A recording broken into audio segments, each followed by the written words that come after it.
for a two-game series under new leadership. These two teams are evenly matched. Last year, they split the season series 4-4, and both are in need of winning this two-game set. It's the opener of a two-game series. The O's and Royals up next on Masson.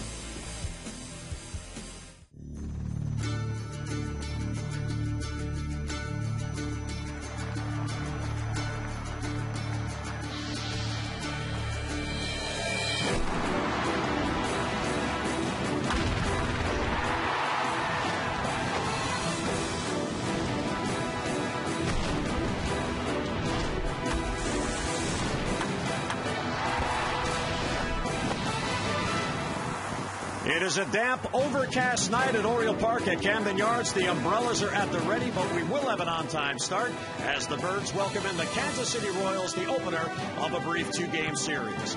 And hi, everyone. I'm Jim Hunter. Thanks for joining us as the Birds look to snap a two-game losing streak, and they'll have Brad Bergeson on the mound. And 6 starts into his 2010 season, it already is a tale of 2 seasons for Bergeson.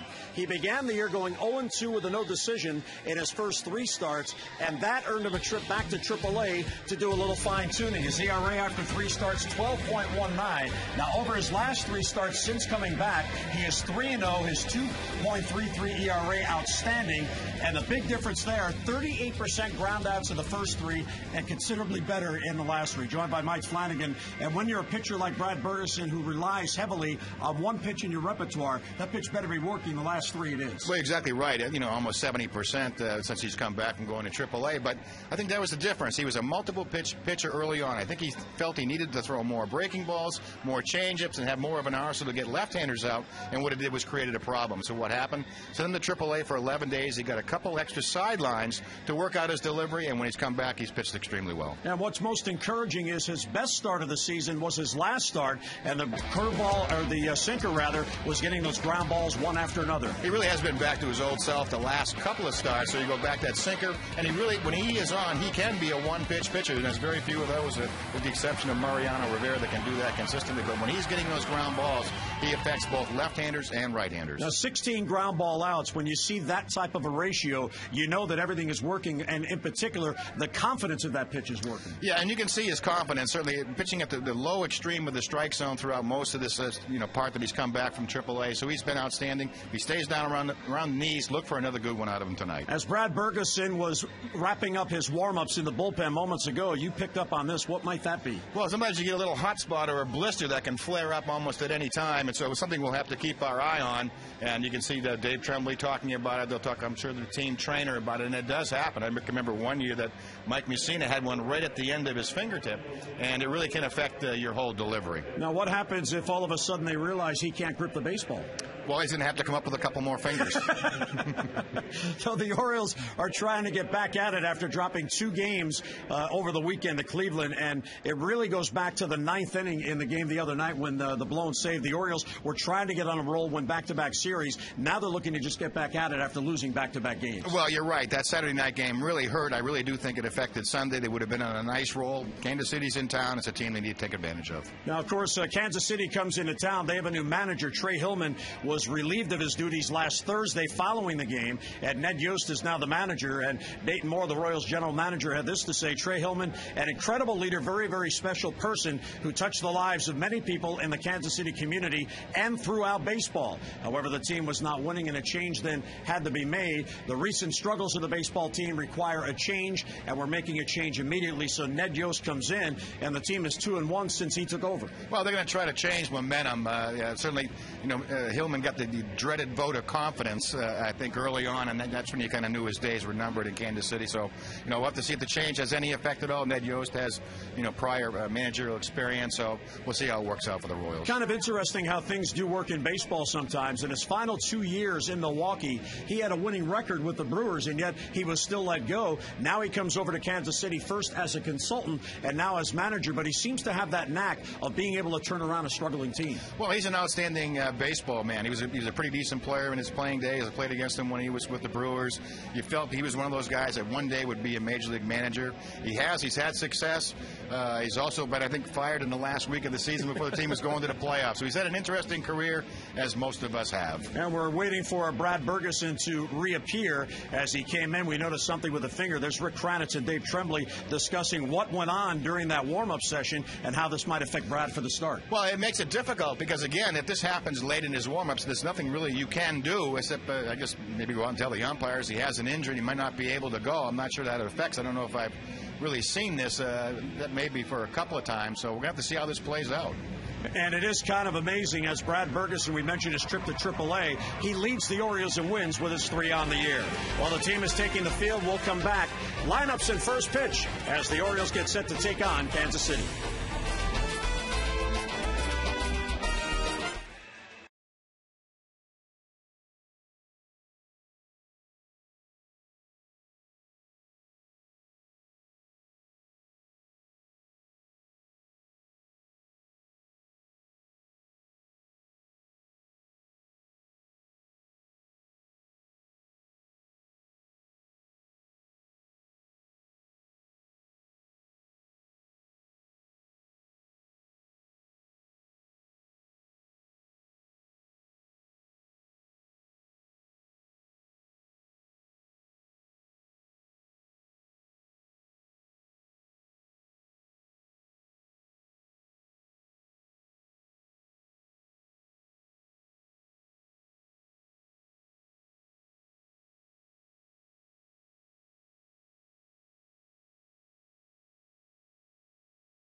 Brought to you by Southwest Airlines. Go to southwest.com, grab your bag, it's on.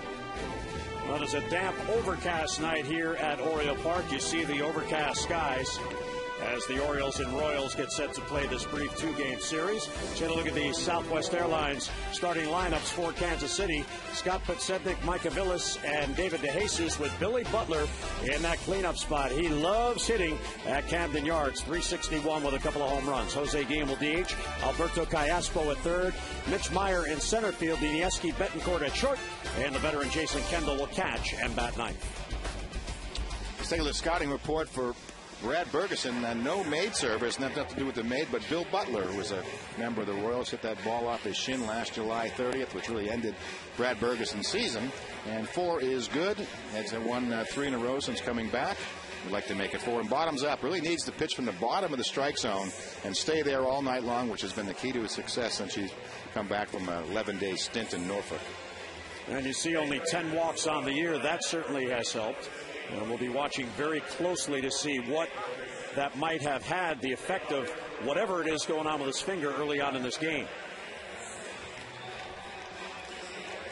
There's some indication of watching warm up that may have developed a little bit of a hot spot, which is not uncommon. It can happen as simply as trimming your nails too close sometimes. So we'll see if there's any effect. We saw him maybe develop one of those with his warm-up stint in the bullpen. Here is Scott Podsednik, whose bat has come on over the past week, and Bergeson misses down and away 1-0. Podsednik in his first year with Kansas City batting .310. He has hits in 5 of his last 6 games. And there's a strike taken all the way. Bergeson making his 7th start, and he leads the Orioles in wins with his 3. Just inside ball 2-1 on Scott Podsednik. You know, one of the changes he made was to develop the pause. We talked about that 11-day stint in Norfolk, and part of that was just a couple of sidelines to get him back on track. It's not so much about that game results, but a clear his head, go down, and what they did is really relax his delivery, and he has a little bit more of a definitive pause right at the knee lift, almost mid-delivery. 3-1 on Podsednik. And that misses inside ball 4, so a leadoff walk. Scott Podsednik goes to first. And since May the 1st, that was the day that Bergeson came back from AAA. Here's a look at how the starters have fared. And Bergeson has all 3 of his wins, and Guthrie has 2. The other starters, no wins. Well, kind of ironic in a way in which the one starter in the rotation that was sent back to AAA, as Micah Villas comes in, he now leads the team in wins. There's Podsednik. You got to watch him at first base. He is 4th in the American League with 13 steals, and he has been caught just 3 times. And he's always one of those runners that looks like he wants to run, even when he's not going. See the lean towards second base. And Bergeson misses inside, 1-0. So 5 of the first 6 pitches for Bergeson have been balls, which is uncharacteristic.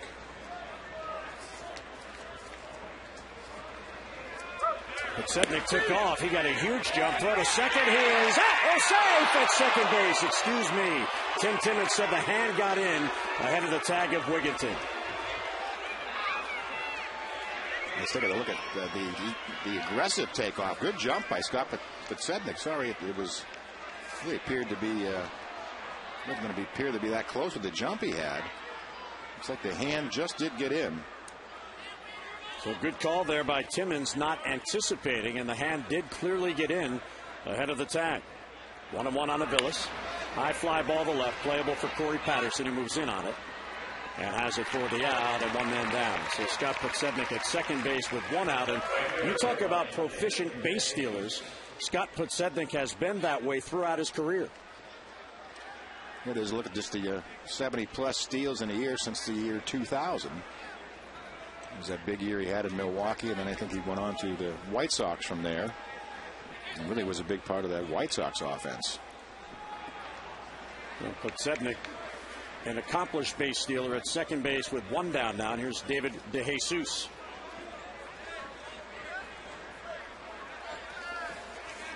DeJesus batting third, playing in right field now for Kansas City. He came up as a center fielder. And Bergeson misses outside, 1-0. And you can see how Podsednik is bothering Bergeson just a bit. The Orioles have Cesar Izturis behind him. They're trying to keep him as close to second base as they can. Yeah, speed affects everything. You see the entire Oriole defense, infield defense, certainly interior defense, affected by Podsednik. There's a strike. 1-1 the count on David DeJesus. Now 30 years old in his 8th season with Kansas City. Podsednik at second base with 1 down.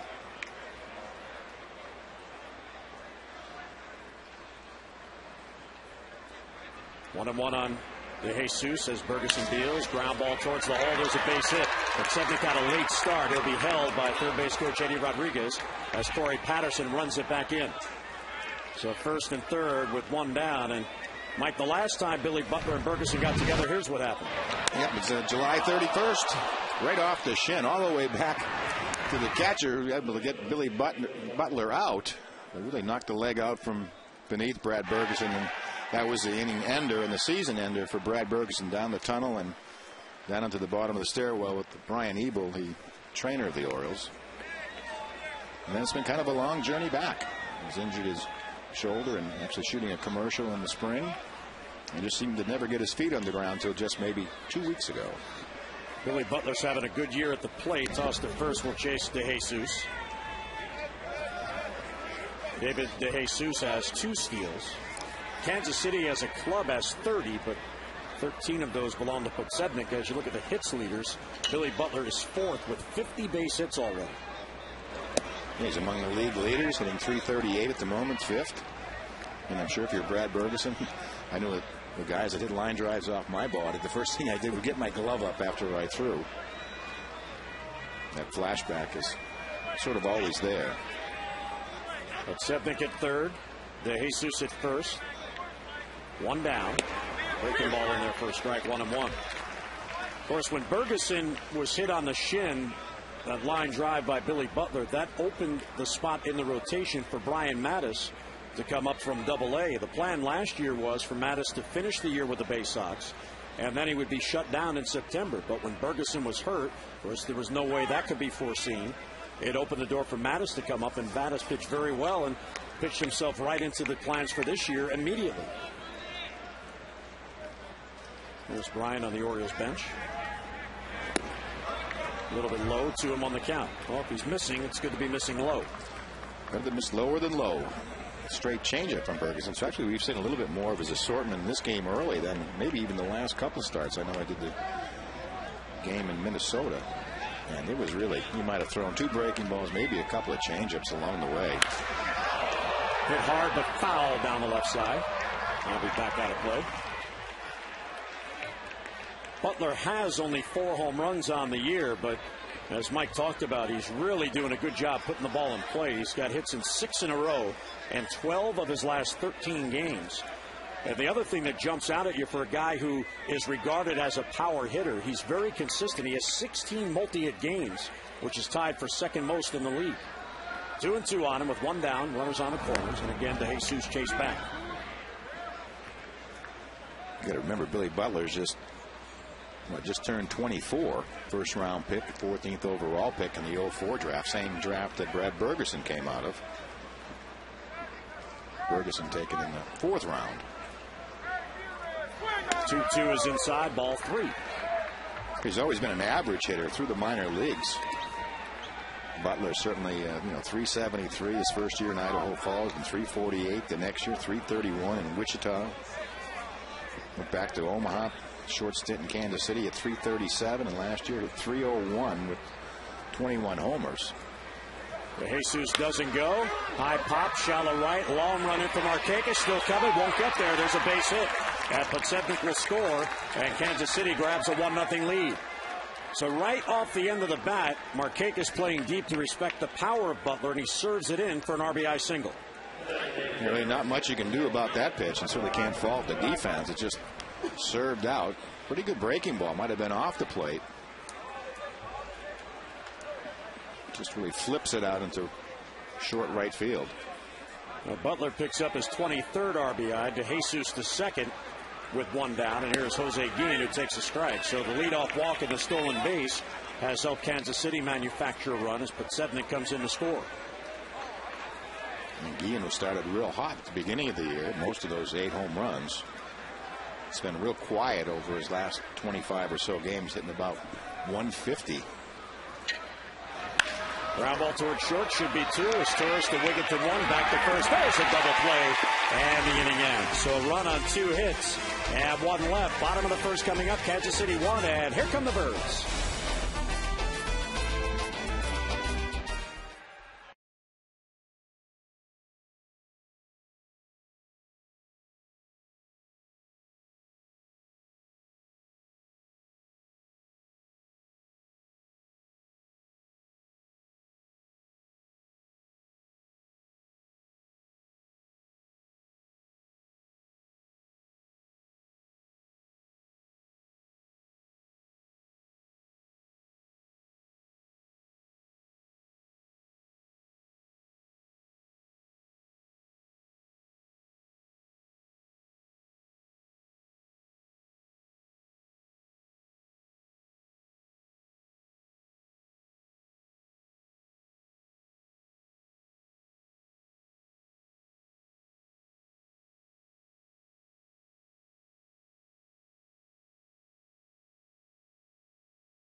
In the top of the first, here come the Orioles in the bottom of the first. Southwest Airlines starting lineup for the Birds. Patterson, Markakis, and Wigginton with Tejada batting cleanup. Luke Scott will DH and bat fifth. Matt Wieters, yesterday off, back in there tonight. 6 for 13 in his brief career against Kansas City. Adam Jones, Garrett Atkins, and Cesar Estouris rounded out for the Birds. See with the scouting report for Kyle Davies, road rage. His numbers on the road not very good. 1-1 with a 7.15 ERA. And Parkett really refers to the home runs. He's only allowed 4, and seemed like to keep that number right there. And then Yost of the town, referring to Ned Yost, the new manager, won the first series, and when the new manager was put into play, so he'd certainly like to win one for the skipper. And there is Ned Yost, 55 years old. And Patterson takes high 1-0. Kyle Davies, 26 years old, and already now in his 6th season in the big leagues out of Stockbridge, Georgia. And he was drafted originally by the Braves and made his debut. Bunt by Patterson. It's a beauty, and he's going to be on with a bunt single. So the drag bunt for Corey Patterson snaps his 0 for 7 over the past 2 games, and he is on with the leadoff hit. And many times these hitters make up their mind when they're going to bunt, and I'm sure Corey went up there with the plan. I'm going to drag it. You see him tilt that bat head towards first base, and then it was really into no man's land. Really couldn't have rolled it out there any better. Brief hesitation there we saw in that angle of the replay as Davies expected Butler to go after the ball, and Butler had already given up on it. Yeah, when you place that bunt as perfectly as Corey did, the pitcher's not sure if he'd go for the ball, go for the bag. First baseman's not sure if he should stay at the bag or commit. And what you end up is really 3 people standing still. Patterson goes, pitch taken high, throw to second, not in time. Corey Patterson with a steal, his first as an Oriole since coming back. And the Orioles have a runner in scoring position. Take a look at the jump of Patterson. He gets a great one, too. And he's always had that great acceleration. Brings the Oriole offensive dimension it hasn't had. Yeah, with Brian Roberts out, that is only the 10th steal for the Orioles on the year. Number 1 for Corey. The Orioles came into this game last in the league in stolen bases. Markakis fouls it off the other way. It's out of play. 1-1 the count on Nick. Batting average at .294. He had his 5-game hitting streak halted yesterday. Still looking for the power stroke, sitting on 2 home runs and 12 RBIs. Well, Patterson at second with none down. Serve to left center field. Back on it is Podsednik. Patterson is going to tag. Podsednik has it. Corey going towards third base. Here's the throw. Will not be in time. And Patterson moves up. So even though he didn't pull the ball, Markakis hit it deep enough to get Corey Patterson to third. So he got him over. Now the Orioles try to get him in. Let's take a look at the Royals defense. Podsednik will be in left. Mayer will be in center. DeJesus will be in right. Gillespie will be at third. Betancourt at short. Aviles at second. Billy Butler at first, and the veteran Jason Kendall will be behind the plate. This is a club that's made 27 errors along the way, 11th best in the American League. Ned Yost talking with his pitching coach Bob McClure. And here is Ty Wigginton, and he fouls it back. Dave Tremblay changed the lineup a little bit today, dropped Adam Jones all the way down to number 7, so he could get Wigginton in that number 3 spot. Markakis usually bats 2 or 3, so it was Jones that had to move to make room for Wigginton. Well, you want to put your power bat, and certainly the most consistent bat offensively in that 3 spot, and that's what Dave Tremblay has done. Davies misses high, 1-1. And that's one of the reasons he's hitting in the 3rd spot. Slugging percentage, .680. He's I think 3 multiple home run games so far. I mean, he has really earned hitting in this 3 spot, though he's hit all over the lineup, I think everywhere from between, except for 1 and 9 at this point. Ball and a strike on Wigginton. Davies deals, fouled straight down at the plate. I guess this shouldn't surprise me because the Orioles are 13th out of the 14 teams in scoring runs. Only Seattle has scored fewer, but the Orioles are last in the league in sac flies. And the sacrifice fly to me, as you look at Wigginton's numbers during his 7-game hitting streak, it's one of the more underrated statistics because you get a run in off and out. And the Orioles have not been able to do that very well this year. Only 5 sac flies on the year. The 1-2 to Ty Wigginton is low. Good eye there. 2-2. Corey Patterson at third. Bunt single. Stole second. Moved to third on the fly ball out by Markakis. Davies is 2-2 on the year. He was a losing pitcher in his last start. He faced the Indians last Wednesday in Kansas City. Went 5 innings, allowed only 2 runs, but still lost. The 2-2 is too tight with a fastball, ball 3. It's always been more about command than stuff. Davies, anywhere from 92 to 94, big overhand curveball.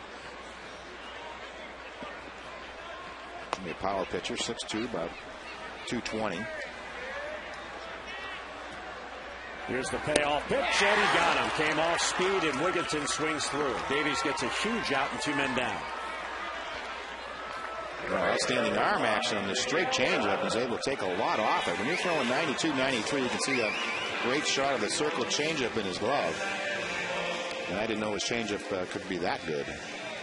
That's about as good as you can throw one. Miguel Tejada now. It'll take a 2-out base hit or a mistake to get that run in. Tejada. 5 RBIs on the homestand. Corey Patterson at third base could be number 6. Davies will stay from the stretch with 2 down. On top of the fastball, 1-0.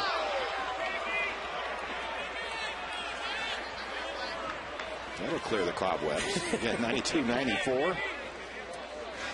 We haven't seen the big overhand curveball, but so far a pretty good changeup.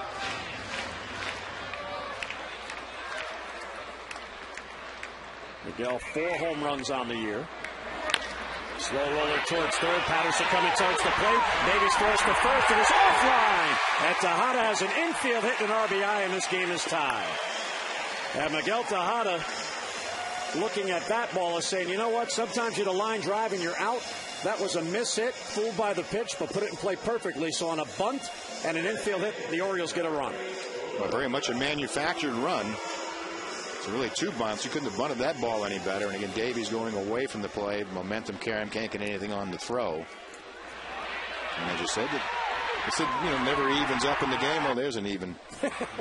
That'll even some things up for a line drive that you hit right at somebody. I think back to the very beginning of the season. Remember the line drive he hit the left in Tampa Bay in the openers? There's Miguel. One makeup anyway. Playing with that hip issue that he injured while the team was in Oakland in April. Here's Luke Scott. So the inning continues now with Tejada at first. Ground ball towards the middle. There's Yuniesky Betancourt. He gobbles it up and gets it to first to get Scott. Inning ends. So the hardest hit ball of the inning ends up as an out, but the Orioles get a run. We'll head to the second. 1-1 game.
Luna, call today for the Luna Devil and get your second room of flooring free. Call 877-241-LUNA. Most doubles all time.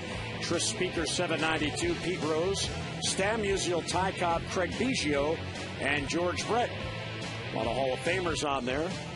This Biggio certainly will end up in the Hall of Fame with 3,000 hits. And here's Bergeson now after allowing a run in the first. His team gets it back for him. Alberto Callaspo will lead off. Switcher to batting left, takes outside. Gallaspo has been installed as the everyday third baseman by Kansas City. Alex Gordon, their top prospect at that position, has been sent back down to AAA, and that opened up some eyes. He had a pretty good year for the Royals last year, Gallaspo.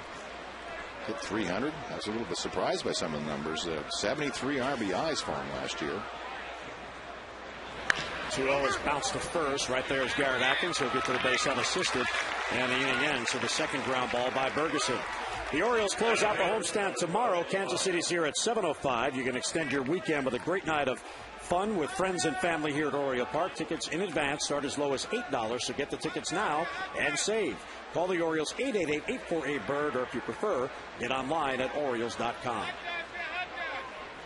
And you will not want to miss the game tomorrow here at Camden Yards as the bunt attempt by Mitch Meyer goes foul, because the pitching matchup in that game is Kevin Millwood, the Orioles ace, against Zach Greinke, who of course is the reigning Cy Young Award winner. That's tomorrow. You might want to get your tickets and get out here and plan for that.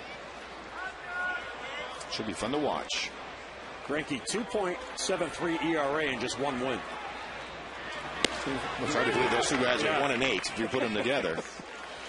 There's Zach Greinke. I saw a stat on Greinke over his last, I think it was 46 starts. He has an ERA of 2.11, and his record is 22-24. 0-2 pitch is swept to second base. Wigginton bobbles, and he won of the play. There's an error by Ty Wigginton, his 6th on the year.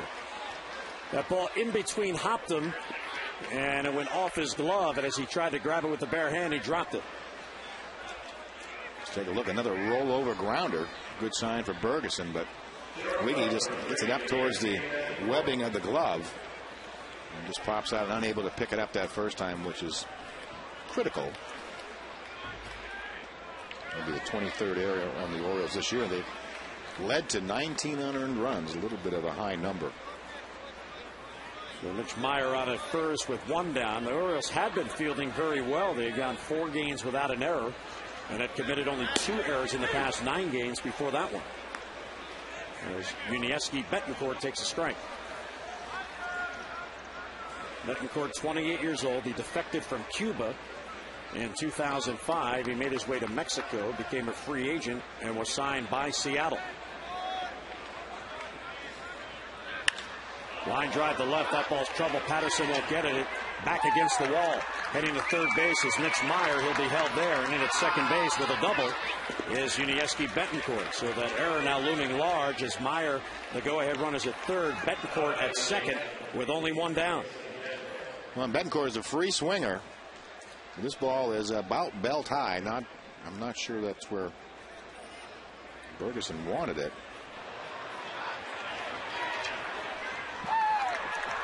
And Mitch Meyer all the way to third with that play in front of him. Held up by Coach Eddie Rodriguez. And they can hit a little bit, these Royals. They're 3rd in the league in hitting 272 as a team. But it hasn't led to runs. They're 10th in the league in runs. So 3rd in hitting, 10th in runs. Not quite the equation you like to see. Jason Kendall takes strike 1. Kendall signed as a free agent. He'll turn 36 on June 26th. Been in pro ball since 1992. Swings and fouls it in and out of the glove of Matt Wieters, so 0-2 as Bergeson gets ahead. Yeah, very difficult over his career to strike him out. Choke up on the bat, just try to make contact. But he's had a very long career. Last week, matter of fact, he just caught his 2000th game of his career. 0-2 the count on him. 2nd and 3rd, 1 down.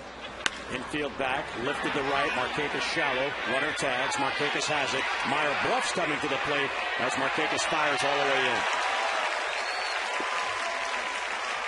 And there's where the threat of being gunned down forces the team into holding the runner.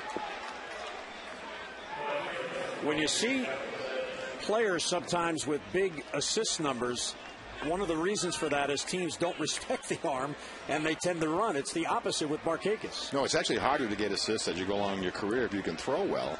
That first year you may surprise some people, but after that, once you get the reputation. But Setnik now for a second at bat takes a strike. When Albert Bell was here, his short tenure, he tended to lead the Orioles in outfield assists every year because every team would run on him. They would threaten him to throw him out, and he got more than his share. Yeah, I'm sure Soriano with the Cubs is in the same boat with the Cubs. Now Storks first. It's a foul ball, and it's 0-2 on Scott Podsednik, who walked leading off the game, then got into scoring position by stealing second base, and he scored. As Bergeson is an out away from getting out of this jam. A jam in part created by the error by Wigginton. The 0-2 pitch is fouled back.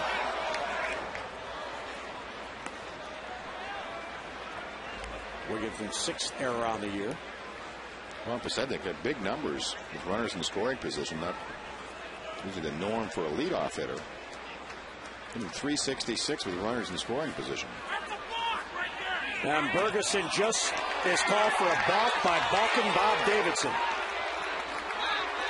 Bob Davidson, who has a reputation, Dave Tremblay is going to come out for an explanation. Bergeson stepped off the rubber to ask Wieters to go through the signs again. And this is something that in the career of Bob Davidson, every year he tends to lead umpires in balks called. Well, they don't call him balking Bob for nothing. Many times umpires are keyed in. I can remember back a couple of years back with Steve Klein. Cost the Orioles a game in the 9th inning. But it's also one of the reasons, and if you can do it and be comfortable, the best way to stay away from it is to pitch from the stretch. Breaking ball misses low, 1-2. Now in the first inning with the runner at third, he did pitch from the stretch. Maybe because of the speed of the runners, he elected to do that. 1-2 is over but low, 2-2. It just is much more comfortable because of the balk rule is it, and some pitchers stand with their feet. You can see where his are sort of parallel across from first base to third base. And he got him. Off-speed pitch as Podsednik swings through it. So an unearned run for Kansas City. Mid-second at Camden Yards. 2-1 Royals.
Baseball on Masson brought to you by Southwest Airlines. Go to southwest.com. Grab your bag. It's on. And by Acura. Acura Advance. Overcast night in the Inner Harbor. And a 2-1 Kansas City lead as Brad Bergeson talking with Miguel Tejada on the Orioles bench. The balk allows the Royals to get the lead as Matt Wieters fouls it back, leading off here in the Orioles second. So an unearned run. There's Mitch Meyer, whose score reached on the error by Wigginton. And Davies has the lead back. And there's a base hit for Matt Wieters. That falls in front of David DeJesus. Leadoff single. Orioles have had the leadoff man on in back-to-back innings to begin the game. And for whatever reason, Matt Wieters has had his difficulties at Camden Yards. He's just hitting 193 at home, opposed to 325 on the road. I'm sure those numbers will certainly level out as the season goes on, but somewhat of an anomaly early on. Adam Jones batting 7th tonight. Batting average at .245. And he butts third base side. It's a beauty. Castro won't have a play, and there's another bunt base hit for Adam Jones. And the way he can run, he should have that in his repertoire up at the plate. Well, he couldn't have laid down a couple of better bunts. Joey Patterson from the left side, and why not put some pressure on this Kansas City defense?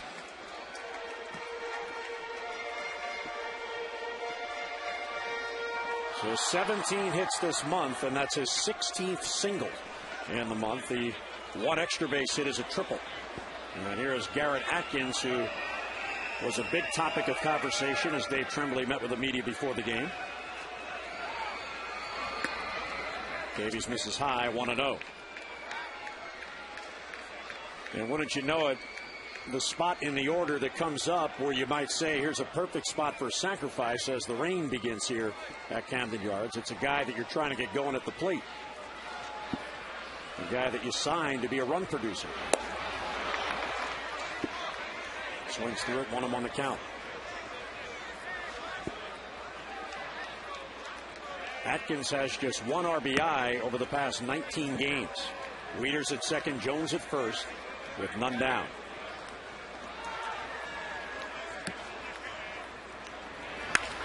There's a ball fisted the first. Butler has it. The runners have to hold. So Atkins is retired. As that ball ate him up and 1 away in the Orioles' second. So he tried to inside out that pitch. But just too deep in on top of his hands. Cesar Esteuris now. Cesar has really struggled at the plate on this homestand. Switch hitter up there from the left side against Davies. The Royals are pinching in, expecting a possible bunt. And there's a strike off speed pitch. It's the outside corner. 1 for 4 runners in scoring position. Kansas City is 2 out of 6. Wieters at second, Jones at first. So the speed in the correct order here. The trail runner has the most speed. 1-1 on Esteuris. It's over but low. Cesar on the homestand has just 1 base hit. 1 for 13.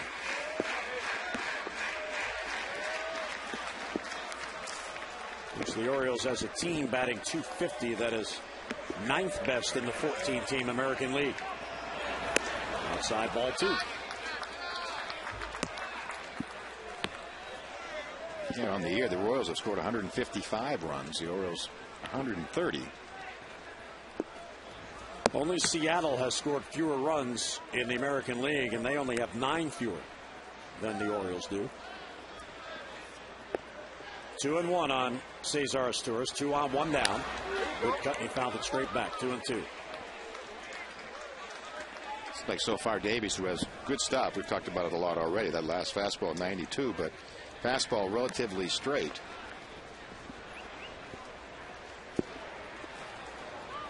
See the home and road record.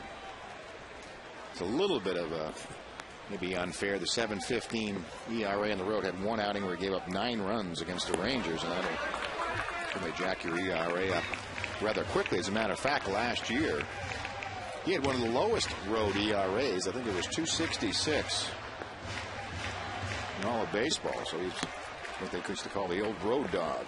Go on the road and pitch extremely well in the other team's own den. 3-2 with 2 on. Runners don't go. High fly ball right field. Hit pretty deep. De Jesus back on it. Reaches up. And he makes the catch. Wieters tags. He'll go to third. Jones gets back to first. What a play by David De Jesus. He was playing shallow with Esteuris up. And Esteuris nearly hit it over his head. And there's where being a left-handed thrower, Mike, paid off for De Jesus because the glove was on the proper side. This is about as well. It seems like Cesar Esteuris has hit a ball in a long time, and I thought for sure that De Jesus was too shallow. But again, make no mistake, what an outstanding defensive play. And you can say at one point Wieters and Jones are all bunched up at second base. Probably a couple inches away from a triple and ends up being an out. But De Jesus, 188 straight games in the outfield without an error.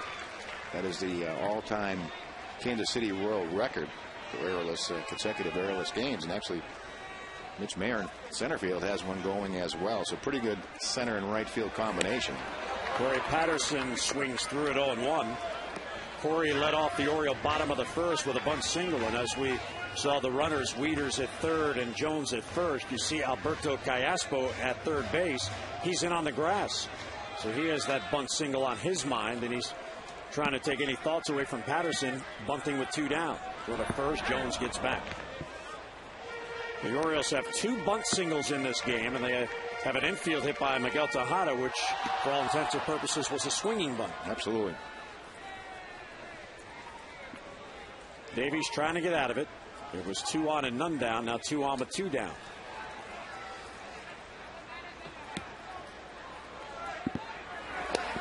Off-speed pitch. Nothing in 2. Actually, his second best pitch tonight has been that straight changeup.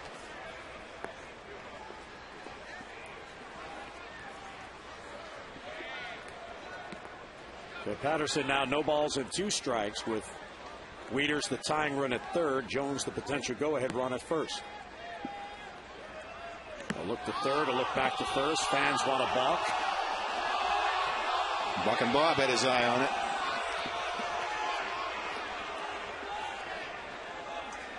He'll fake the third and look at first. You know, it looks like a pretty foolish play for the most part, but I have seen it work a couple times, and if it works once, it's worth doing. Foul off the mask of Jason Kendall. Didn't Steve Busby really make that popular in Kansas City in the early 70s? He used to catch quite a few. It's again, what it does, and it does achieve, it really affects the runner as if a left-handed pitcher was on the mound, where you have to wait to see if he's going to go home or not. So that runner at first base, in this case Jones, can't get an early jump and take off. He has to wait, much like you'd have to wait for a left-hander. The 0-2 to Patterson is high, 1-2. Adam Jones at first base has just 1 steal on the year. The Orioles with 10 as a team, fewest in the league. Plus, my philosophy on pitching was always, when you're in trouble, throw to any base but home. Here's the 1-2. Curveball bends around the plate, 2-2.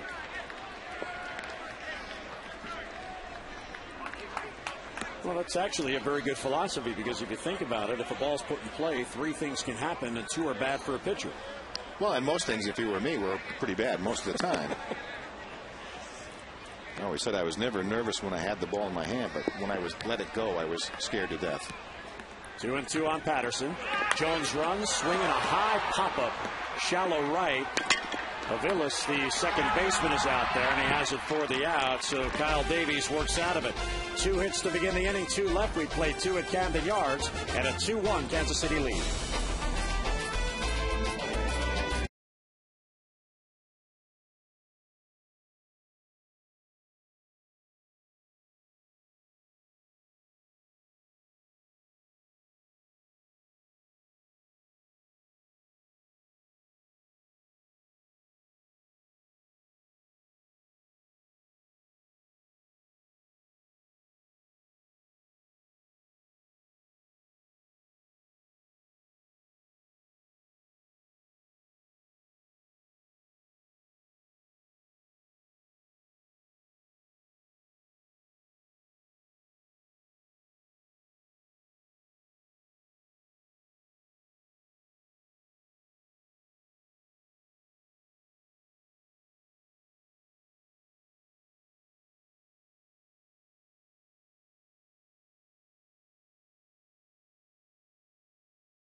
will get the majority of starts at first base in AAA Norfolk. Today, Dave Tremblay confirmed the club is trying to see what he can do there. He said, clearly, we have a need at the position. It's no secret Garrett Atkins is not hitting right now. And he said, I'm going to be honest with you. You guys have watched the games. We just don't know if Nolan is as mobile as he was before the Achilles heel surgery. So they want to try something new, see if they can get his bat going in a new position. Also, Jim, I wanted to just refer to the Miguel Tejada situation. A lot of buzz on the internet about him possibly moving back to shortstop. Dave Tremblay said that they have not considered that. They're not talking about it right now. But as we've learned in this business, never say never. Jim? It's a real good point, Amber. Because as teams struggle and you look for ways to get out of it, you start looking at options that are better than what you're getting. Micah Villas flied out his first at bat. High pop up left side of the infield. Tejada's calling. Moving near the bag. Looking up into the raindrops. Has it for the out and one down. Well, here's what Amber is referring to in terms of lack of production at first base for the Orioles. A .225 collective average, still no home runs, only 11 RBIs, .289 slugging percentage, and 6 walks. And the majority of those starts have gone to Garrett Atkins. So no home runs, and Nolan Reimold now at AAA. Yesterday hit his first home run. In fact, it was his first hit since going down to AAA. And when you looked at the box score and saw Reimold at first base, it did jump out at you as De Jesus rips a single in the right field. But with John Stockstill now running the Orioles minor leagues, director of player development, it looks as if Stockstill and Andy McPhail-Mike are trying to take advantage of certain abilities of certain players and put them in positions in the minors where they might be able to help here. They've already done it with Simone. Now they're doing it with Reimold. Well, we've also seen it with Tejada really moving to third base in a new position. And Atkins, I think, historically has been more of a third baseman. So I guess in your pursuit of some offense, you do some juggling around. You just hope it doesn't affect your club defensively. Here's Billy Butler, who drove in a run in the first inning with a bloop single. And it is kind of interesting to me that Reimold now, I mean, he was sent down to find his stroke. So now, if you're going to consider him as a first baseman, you may as well do it while he's in AAA. But fans may recall all offseason, every time that question was asked, whether or not Reimold might be tried at first base to get a power bat at first base, Dave Tremblay said every single time he was asked, absolutely not. That's not even a thought. And what was Amber just talking about? Every time there's an absolutely not, the situation might change. Well, it's like in poor Trey Hillman's example, too. You have to get the dreaded vote of confidence. You know, you're my guy, and next thing you know, you're fired. Of course, I do believe that the Orioles fully expected Reimold to be able to run better, as you see the light rain falling following his Achilles surgery. And frankly, over Nolan Reimold's career, staying healthy has been a problem. Jesus being kept close by Bergeson. David has just 2 steals on the year. Out of Manalapan, New Jersey, David De Jesus played his college ball at Rutgers. Slow roller foul.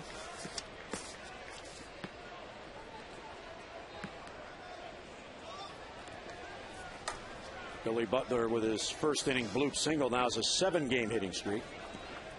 Yeah, coming off a big series against the White Sox, went 5 for 10, scored 4 runs, had a homer, a couple of RBIs, a couple of walks. So he looks like a guy that would be about power first, but he's not. Off the end of the bat towards right center field. Jones on the run, Markakis on the run. Jones calls and has it for the out. 2 men down. Back to first goes to Jesus. Kansas City has a base hit in each of their first 3 at-bats off Bergeson. And the 2 runners who have scored, the first got on by a walk, and the second got on an error. Here's Jose Guillen, the DH. He is struggling at the plate, but Kansas City at least has him in the lineup. Last year, he had all kinds of injury problems. And as a result, he was held to just 81 games, able to play only half the schedule. He's bounced around. He's been with a few clubs along the way. He's a pretty good offensive player. Also celebrating his 34th birthday today. Swept towards third. That is a foul ball, says third base umpire Tim Cheetah. And to give you an idea of the kind of year Guillen had last year, he's missed 37 games while on the disabled list because of a knee ligament tear in his right knee. He was activated on September the 1st when the rosters expanded. He re-injured his leg in that game and missed the rest of the month. So only 81 games last year, and you see the numbers in the lineup. 8 home runs, 25 RBIs. I mean, he's always been able to hit. Here's a guy that went from the Carolina League to the Pittsburgh Pirates from one year to the next. A ball to the majors. Breaking ball foul back. In 1996, he played at Lynchburg in Virginia in the Carolina League.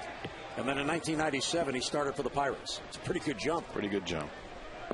The only player off the top of my head that jumps out recently is Albert Pujols, made a similar jump, and part of that was because Mark McGwire was still on the Cardinals then. He hurt his knee in spring training, and they needed somebody to play first base. 0-2 called, strike 3. Perfect pitch, and Guillen let it go by. So Ferguson picks up his second strikeout, a hit and a man left. Middle of the third, 2-1 Kansas City.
Brought to you by AT&T, Rethink Possible, and by Wendy's. Buy a boneless wings combo at Wendy's and get a scratch and scorecard. Win great prizes from the Orioles and Wendy's. Wendy's, you know when it's real. See the light rain falling here at Oriole Park, and the fans are trying to stay dry as they can. We believe this will move out of here somewhat soon. And one reason we believe that is the grounds crew is not stationed behind the tarpaulin, and the tarpaulin is stored. It is put away with the cover on it. Markakis leads off. Birds down by a run. And Davies misses low. He flied out his first at bat, but he did help the Orioles to a run as he advanced Patterson from second to third with that fly ball. Ball 2 taken inside. Davies was drafted by the Atlanta Braves in his home state of Georgia, 2001. And he did make it to the big leagues as an Atlanta Brave. 2-0 pitch, high fly ball, center field. Mitch Meyer has a play, calls off the left fielder. But Sepnik backs out of the way, and Markakis retired and one away.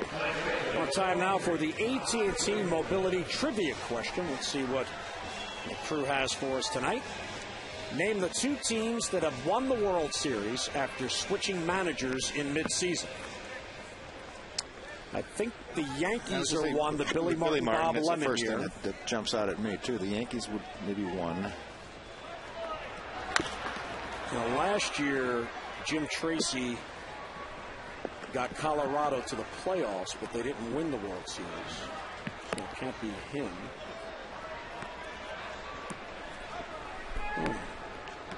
Wigginton fouls it off. You're the expert. I was just trying to think. Well, it's only been a couple hundred years of baseball. Let's see.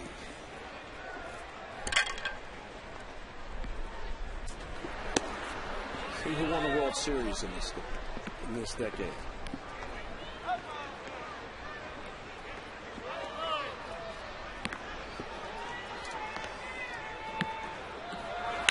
Reardon grounds it towards the hole. Fielded there by Betancourt. The long throw across. Not in time, but what a try by Unieski Betancourt, showing tremendous range and a good arm on the back end. It's the outstanding range of Betancourt. Well into the outfield grass, able to get enough on it, but Wigginton beats it by about a step and a half. Well placed. Most shortstops really don't even get to that ball. Kind of dies in the grass. I think I know the answer to the trivia question, only because I looked to see who's been in the World Series, but not the managers. All right. Didn't Florida change managers the year Jack McKeon won and beat the Yankees? He was not the manager when that season began, I don't believe. So my guess is it's the Florida Marlins with McKeon and the Yankees with Bob Lemon after Billy Martin resigned. Let's see if we know what we're talking about. Yeah, see, I remember the 78 Yankees. Remember them very well. And Jeff Torborg was fired by the Marlins. Jack McKeon took over, and all of a sudden they started playing well. Very good. I'd like to be challenged like this. Wigginton on at first base with that infield hit. Now sitting 8 straight games as Tejada takes a pitch low. 2-0 the count on Miguel.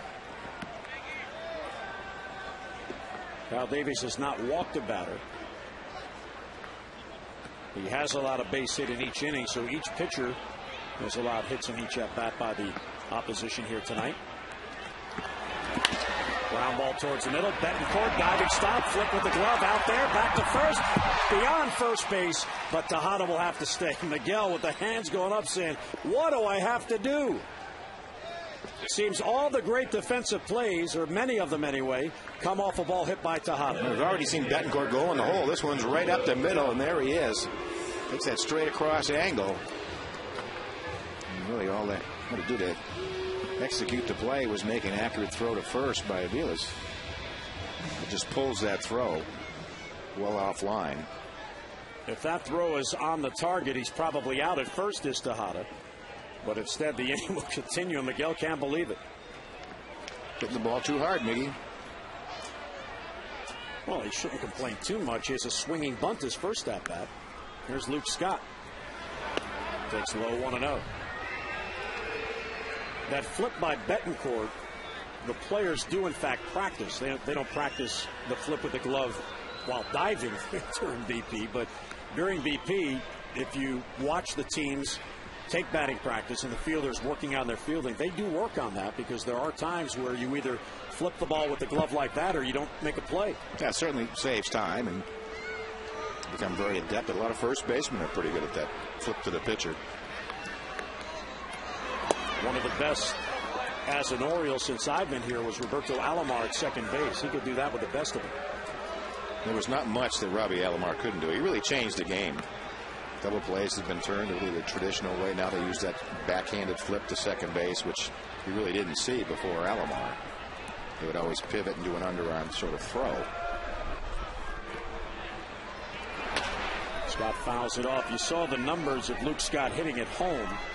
And, of course, 3 of those home runs and 8 of those RBIs have come on this homestand when his bat has come around. He has 4 home runs in his last 7 games overall. Well, it's been true to form for Luke Scott, either red hot or, as they say, red cold. Just makes it difficult for Dave Tremblay to tell which mode he is, and after a couple of games you can tell certainly when he's hot. 2-1 is high, ball 3, and he's seen the ball better, because you can see that with his takes. When you're a struggling hitter, you tend to be anxious. Maybe you'll chase a pitch that you normally wouldn't. Terry Crowley works on that every day with these hitters to look for good pitches. One thing Luke Scott always does is work hard. 3-1, high pop foul out of play. The other day I saw him on the bench, and this was before he started the surge on the homestand, and he reached out to shake my hand, and his right hand is just full of worn over blisters. Just callus after callus from all the hitting that he's doing, and the blisters become calluses, and then they harden over, I guess. And his right hand, of course, underneath the batting glove there, but he has been working so hard to try to find that consistent stroke. Tejada will go 3-2 with 2 down. Line drive, base hit right field. Luke Scott stays hot. Tejada will hold at second base, and Miguel is not running very well. That hit must really be bothering him. We saw it on the swinging bunt in the first inning, and even though running on the pitch, he stops at second base. Take a look at the pitch. Miggy off with it, locates it at out in right center. Not unable to make it over to third. Well, Luke Scott remains hot. His 11th hit on the homestand. 2 on now with 2 men down, and Matt Wieters has a chance to get this game even. Wieters a single his first at bat. That snapped in 0 for 10 for Matt. Ties him up inside. Check swing, ball 1.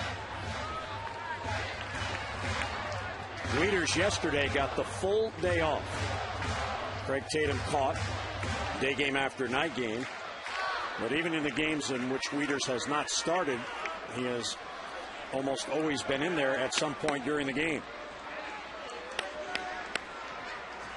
There have only been 2 games all year in which he has not appeared, either as a pinch hitter or defensively as well. Swing and miss, 1-1.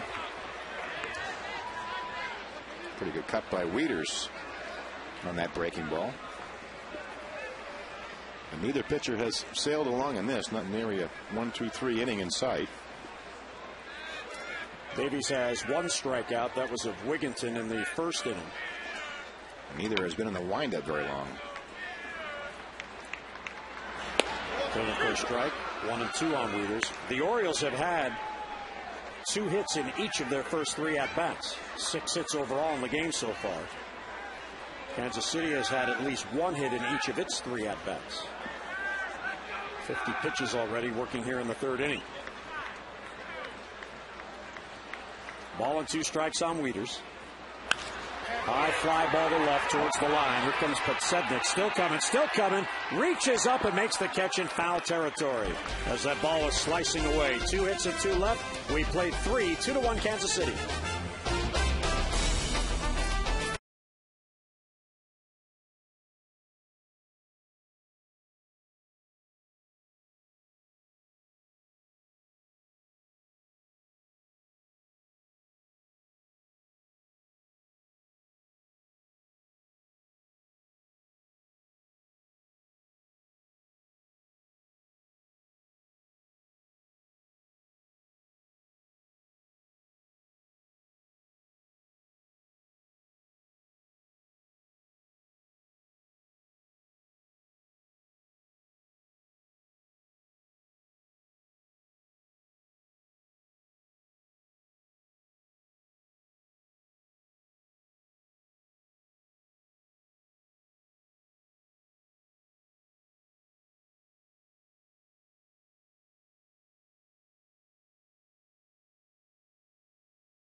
Bargain Night presented by Ollie's Bargain Outlet. All upper reserve seats for that night's game against Oakland, just $8 when purchased in advance. So gather up your family and friends and celebrate an exciting, affordable night at Oriole Park. For your tickets, 888-848-BIRD or online at Orioles.com. 2-1 game. The difference in the game, the balk called on Brad Bergeson in the 2nd inning that allowed Mitch Meyer to score from 3rd base.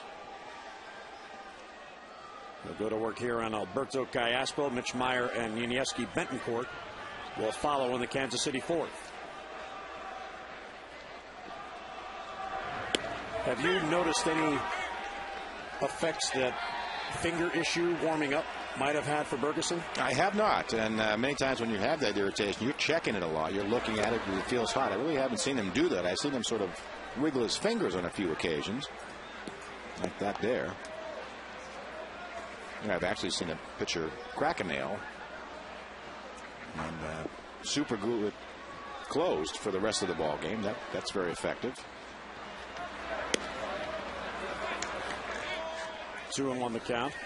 There's one reason Bergeson has been winning as of late. He's been reducing the runners getting on base for the season. 15.2.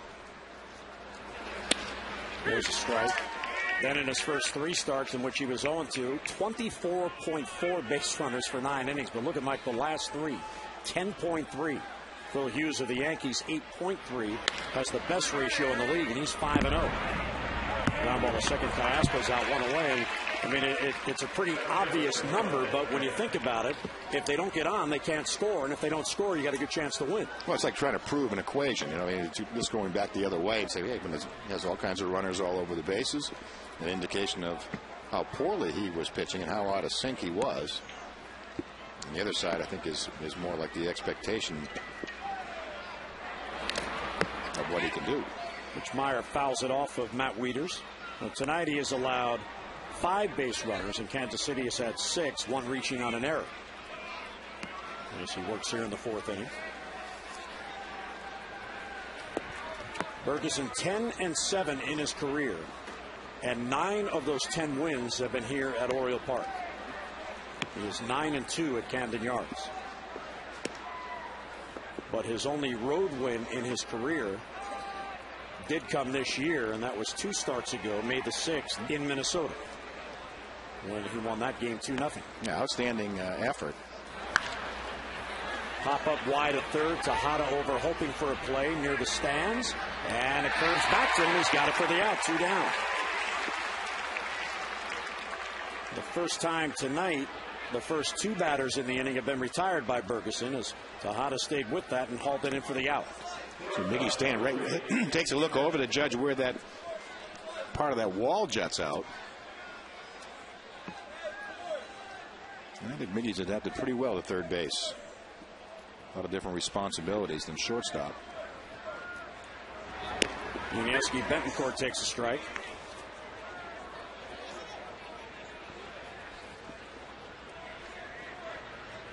Betancourt doubled in the 2nd inning. Takes a strike after showing bunt, and it's quickly 0-2. And that's what Bergeson did so well. You refer to that start against the Twins when they had left-handers in the lineup like Span and Morneau, Tomei, Kubel. Just missed outside. A ball and 2 strikes on Betancourt.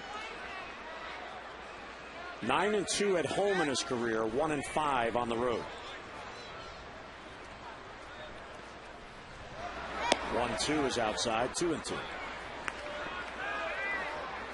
Yuniesky Betancourt showing some patience here for a guy who has a reputation of being a free swinger. Yeah, well-earned reputation. Yes, difficult to walk and difficult to strike out. If it's around, he's going to get the bat to it. Tough play for Tejada. Barehanded pickup, throws off balance, not in time. There's another swinging bunt infield hit. So yet again, neither pitcher can get a 3-up, 3-down inning. As Betancourt is on with his 2nd hit. A pretty slow track, but we've seen a number of these tonight. Used to call them worm killers. Well, there's not many worms left around home plate tonight. You've seen, I guess, repaying the favor. Tejada had one of those early on, but again, you see how well Tejada's playing. Even though he doesn't get him, the timing, the footwork, and the throw are all right there. You saw actually the counterpart from the Royals really not making anywhere as smooth a play on a swinging bunt. And that's really the one I thought he would have the most trouble with. You talk about guys that make the conversion from shortstop to third base. That's the play. They're not sure. And they know how to play maybe east and west. It's that north-south. How deep should I play? How shallow should I play? How do I protect against those swinging bunts? It's a little easier at shortstop in the sense that you're usually right on the edge of the grass unless you move in for double play down. But at third base, you have all those options. I don't think there's any question. He's always had the arm strength, but I've also marveled at how accurate he has been throwing from third base. I mean, watch most of the throws. I'll probably jinx him now, but it's usually chest high right on the money to first base. I give him a lot of credit for adapting so well. Jason Kendall flied out his first at-bat. He was a first-round pick of the Pirates back in 1992. Fly ball to right, back on to Markakis, still going back. And as he reaches onto the warning track, has it for the out. Base hit, a man left, mid-fourth, 2-1 Kansas City.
By Ford. Your local Ford dealer invites you to experience Ford like never before. Ford, drive one.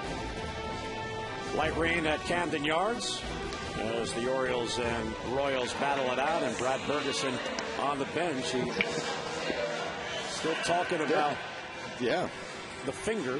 You can see him keep checking it, and you can see how animated he is. Really a high energy type pitcher. A lot of pitchers like that when the inning's over, they go down the end of the bench, they sit there and sort of watch the goings on. But Bergeson, I swear sometimes he makes Coffee nervous watching him in the dugout. Lower third of the Orioles lineup, and you see he's still playing around there. Well, you can see the different color of the nail, the whitish looking. My guess is he probably cracked the nail. Jones first ball swinging, high fly ball to left field, but Sednick settles under it. And on one pitch, one down in the Oriole fourth inning. Well, Jones 1 out of 2 after the fly ball out. Adam now has a 4-game hitting streak going with his bunt single his first at bat. Here's Garrett Atkins, who lined out softly to the first baseman Billy Butler his first at bat.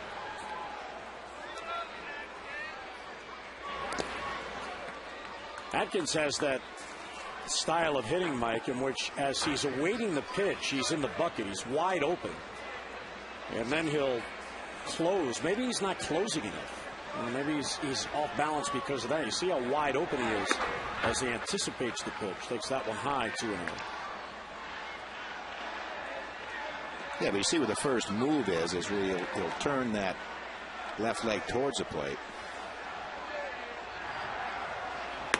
Well, 3 high. Almost straight on. It's funny how the games have changed. It really has been the hitting. If you go back to the 70s and 80s, all the closed stances they had. And remember Dan Ford almost looked like he was just looking at you with one eye.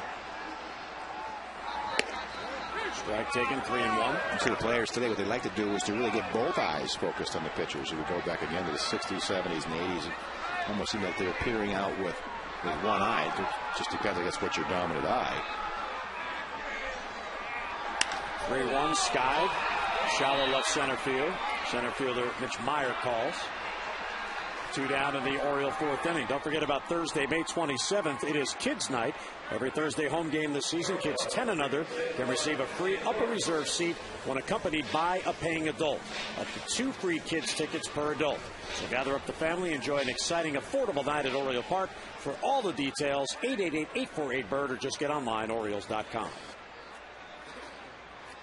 Youngster here at the game. 2 down now. Cesar Esturis, the number 9 batter. So just as Bergeson was in the top half of this inning, here's Davies in out away from his first 3 up, 3 down inning. Betancourt singled, so Bergeson had to go to 4 batters. But Davies still has a shot to get what would be the first 3-up, 3-down inning in this game. Yeah, we marked the ground balls by Bergeson along the way. Davies is more of a fly ball pitcher with that four-seam, relatively straight fastball. 8 of the outs he's recorded have been in the air. It seems like so far it's been swinging bunts or dribblers or some nice lazy fly balls. 2-1 is outside, ball 3. He has not yet walked a batter, even though he has averaged 4 walks per 9 innings on the year.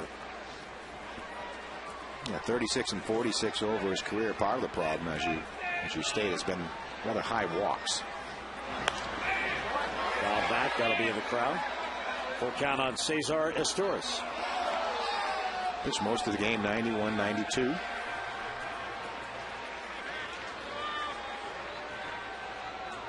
Here's pitching coach Bob McClure. His team has the highest ERA in the American League, 4.97 coming into tonight's game. Estores pops it up, charging into Jesus, which Meyer as well, the right fielder calls. And he has it for the out, and the Orioles go 3-up, 3 down. Well into the 5th at Camden Yards, 2-1 Kansas City.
So far before the game, our crack crews have honed in on Brad Bergeson. Something going on with his hand. Wasn't sure along the way what it was. Tracked him early. Started off a little slowly in this. Seemed to wiggle it and check it between innings, but the overall 4 innings allowed just 1 earned run, a couple on the board due to a Wigington error. 5 hits. And Kyle Davies, it's been kind of the same kind of a game for both starters. Not 3-up and 3 down and overpowering, but swinging bunts and all kinds of odd plays involved early on. Scott Podsednik, the leadoff man, batting first here for Kansas City in the 5th. Ball and a strike on him. Walk, stole a base, scored in the 1st, struck out in the 2nd inning. Taking low ball too. Podsednik has really bounced around in his career. He was drafted by Texas in '94. He was then traded to the Florida Marlins, and then went back to Texas, all before he even made his big league debut. Over the low ball 3. And he has been in the Texas organization twice with Florida, Seattle, Milwaukee, the White Sox, Colorado, the White Sox again, and now Kansas City. Ground ball past Ferguson. There's a base hit. And the leadoff man gets on again for Kansas City. Been on base twice in his 3 plate appearances.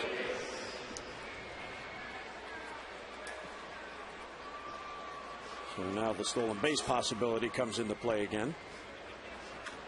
Well, both starting pitchers going through 4 innings facing the same amount of hitters, both facing 18.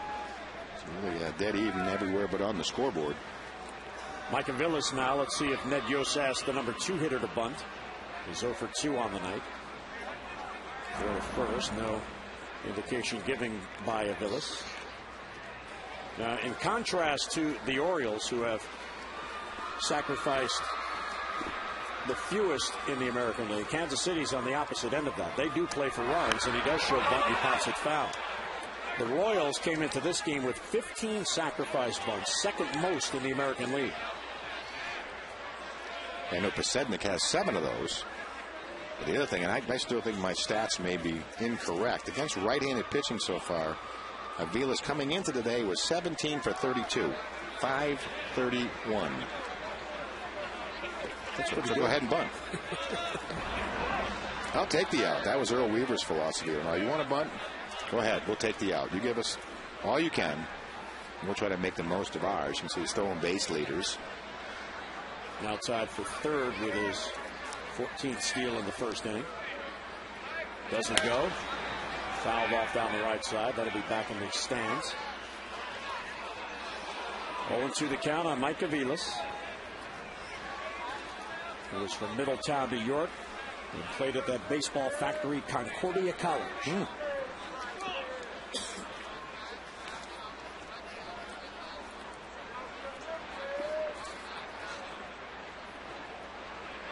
0-2 the count on him. Pasednik on at first, none down. Ground ball hit slowly towards the hole. Tejada has it second run. Wigginton back to first, and safe. At first base is Mike Aviles. So the ball hit just slowly enough. It worked out well for the Orioles on the front end because that allowed Tejada to get to it, but it cost them 2 on the turn.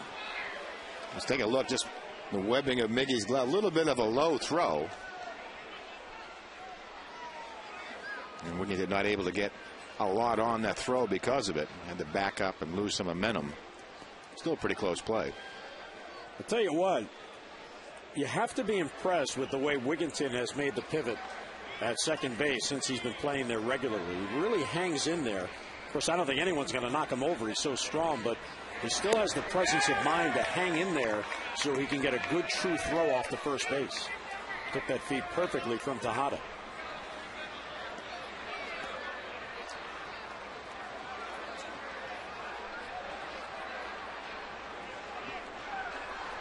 David DeJesus 2 for 2 in the game.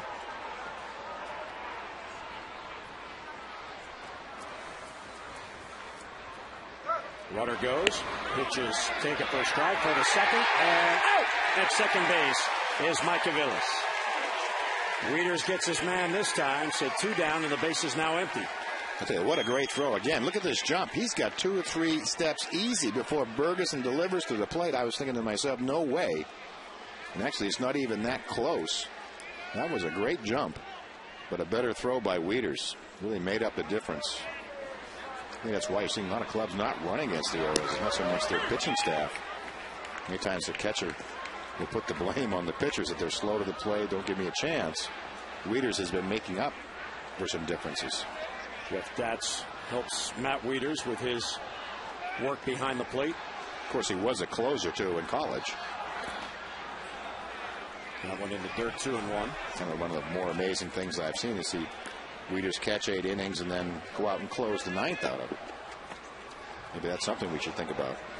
Well, he's got 26 consecutive games going without an error, and he's only committed 1 on the year. 2-1 on DeJesus. Ground ball towards short. Stewart has it. Gets it to first, and the inning over. So base hit, none left, mid-fifth at Camden Yards. 2-1 Kansas City.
Camden Yards, you can meet some of your favorite former Orioles at the Orioles Alumni Autograph Series. Former Orioles players and coaches will be here in the Masson booth on Utah Street near Gate A, signing autographs and meeting fans. The station opens 90 minutes before first pitch and stays open until 30 minutes before game time.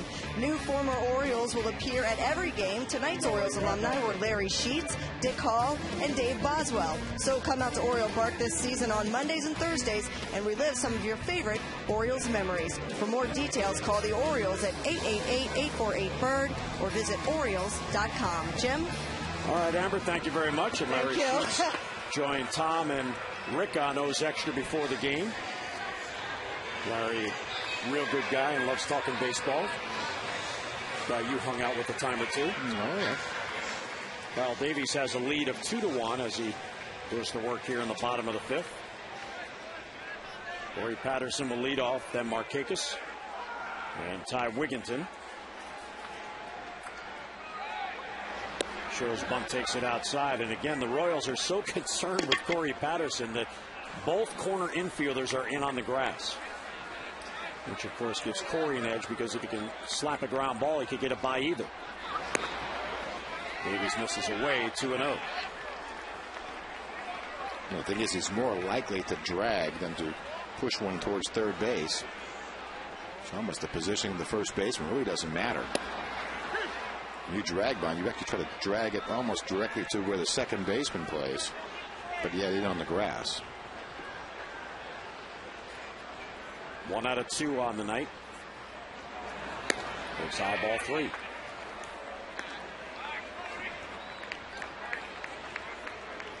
That's the pitch that's clearly been Corey's problem in the past, has been that high fastball so far. Been able to lay off it. 3-1 check swing, and he fouled it off. And Cayasco over to make sure. Brian Roberts is expected to report to Sarasota when the Orioles head to Texas for games Wednesday and Thursday, as he will begin the road back on the baseball side. Last couple of days, of course, not today because of the rain, but Brian was out on the field. Yesterday, Juan Samuel went out there with a big bucket of baseballs and kept hitting on ground ball after ground ball. And the biggest thing to come out of that was the fact that Brian had to bend over and field those balls. Full count on Patterson. And it's low ball 4. And I'll tell you what, that's how well Corey Patterson has seen the ball now. That was a close pitch, and he took it for a walk. First walk allowed by Davies, and Patterson, as the tying run gets on, leading off here in the fifth. Well, create some problems. So now the Royals got Pasednik on to start the inning. Almost a carbon copy of this type of game. Back and forth, leadoff men getting on base, speed getting on base. Neither side been able to cash in on some swinging bunts and regular bunts.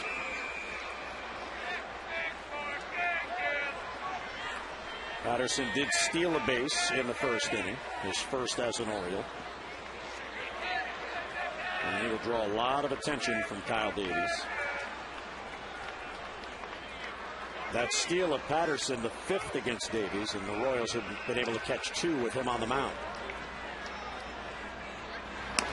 Purple stakes high, 1-0. Nick 0 for 2. He had his 5-game hitting streak halted yesterday with an 0 for 4 against Jake Westbrook.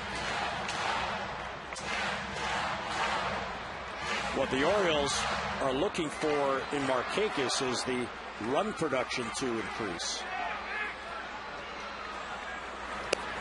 Takes low ball 2. Of course, one of the problems with that is if a hitter who is usually a consistent RBI producer is not getting those RBIs, part of that is the lack of runners on base to drive in. And Markakis, he has just 3 RBIs in the last 14 games, and all 3 of those came in the same game. He's a 100 RBI guy. There's a strike. Took that one all the way. 2-1. Here's the leaders on the Orioles. Wigginton and Tejada with Luke Scott 17 and Markakis is 5th. You would expect by the end of the year, Markakis will certainly make a run at the most RBIs on the team, but he is off to a slower than expected start in that regard and driving in runs with just 12 on the year. Well, clubs have just really stayed pretty much away from Nick.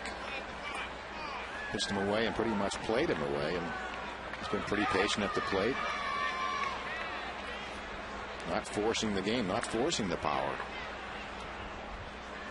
Patterson runs, pitch is taken high. Kendall's throw off the bat, goes into center field. Patterson gets up, he's heading to third, and he will reach third base. So another stolen base causes a throwing error by Kendall, and the tying run is at third with nobody out. We saw it back in the first inning. One signaled by Patterson, stolen base, and then an infield hit by Tejada. Plated a run, manufactured run. Type of runs the Orioles haven't scored all year long. Hanging slider. And Kendall just way off the mark. And how easily Patterson can go first to third.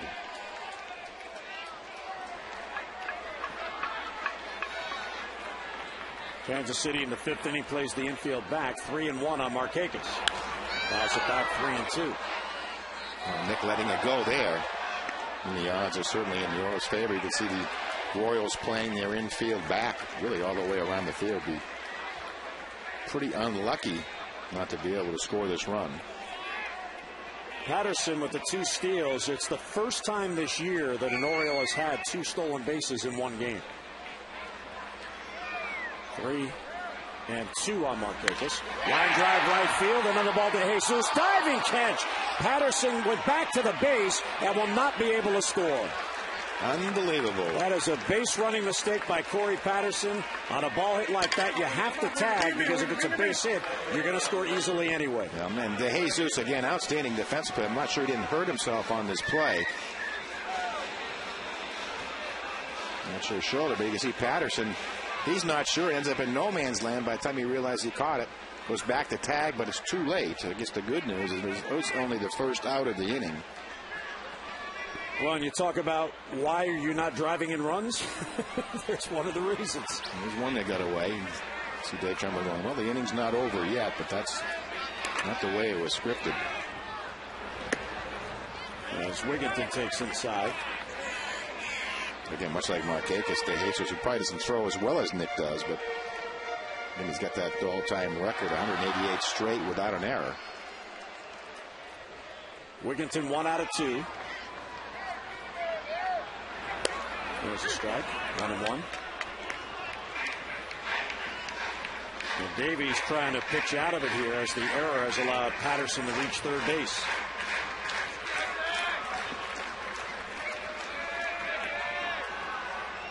Wigginton now has an 8-game hitting streak going with his base hit tonight.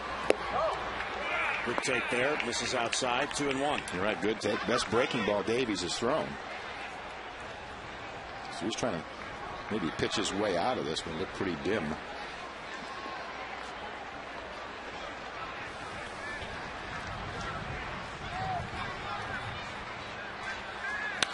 Ground ball slowly at the second. That'll get the job done. Fielded by Aviles. He gets it to first. Patterson scores, and Ty Wigginton gets the RBI on the ground out. Now, that was a real good team at bat there by Wigginton, Mike, because that pitch was away, and all Wigginton tried to do was put it in play and get it deep enough to get that run in. He knows contact in the middle of the field will work just fine. Almost serving at the second base. You can almost see him relax. But there's the RBI we needed. And 2 down, the base is empty for Tejada, who lines it foul. Each team's second run and error contributed. Mitch Meyer reached on an error by Wigginton in the second. He eventually scored on a balk call, and Patterson steals second, goes to third on a throwing error, and then scores on the ground out. Too tight, 1-1. Miguel has an RBI on a swinging bunt infield hit in his first at bat. He's also been robbed of a base hit on a diving stop by the shortstop Betancourt. Line drive to right, that'll fall base hit. Miguel has a 2-hit game. 13th multi-hit game on the year. Fans, please join the Orioles, University of Maryland Medical Center, and the American Red Cross at the Baltimore Orioles Blood Drive. It comes your way Saturday, May 22nd, 8 a.m. to 4 p.m. at the club level here at Camden Yards. Donors will get the chance to meet Orioles Hall of Famer Jim Palmer, plus will receive a replica Jim Palmer jersey, 2 tickets to an upcoming game, and even the chance to win a VIP experience with Jim. And to make an appointment to donate blood, call 1-800-GIVE-LIFE. That is May 22nd at Camden Yards. So Miguel Tejada with 2 hits tonight, 2,153 to tie Don Mattingly on the all-time list.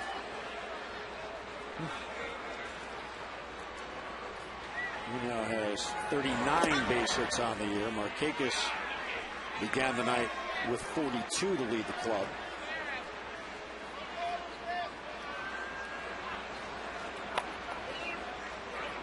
Wigginton has 40, Markakis 42. Tejada now 39. Wieters has 35. Adam Jones also has 40 now with his hit tonight. Nick Scott swings through a changeup. A ball and a strike on Luke. Jim Davies living up to his billing. Outstanding stuff. Low to mid-90s. Outstanding changeup. Good curveball. Fastball command. Pitches in some poor counts along the way, but they're kind of a victim of some defensive lapses, which is created by Corey Patterson's speed, most of all.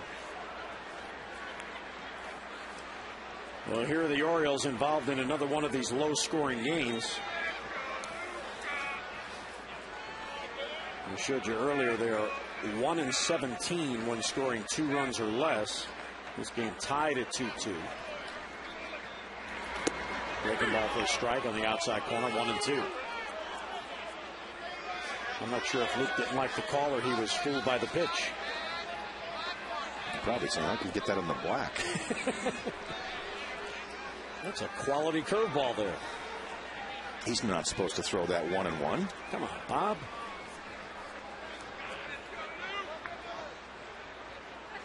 The way Luke is swinging the bat, though, it doesn't matter if he's behind in the count. Ties him up. He takes ball 2. He is 11 for his last 22.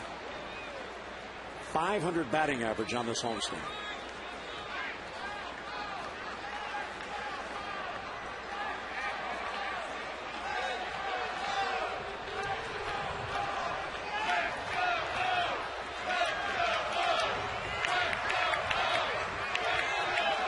Two and two with Tejada on at first, 2 down. Ball pulled towards second base. Aviles is there. He'll get Luke Scott inning ends, but the Orioles do get a run. An error helped out. We played 5 and tied at 2.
Top of the 6th.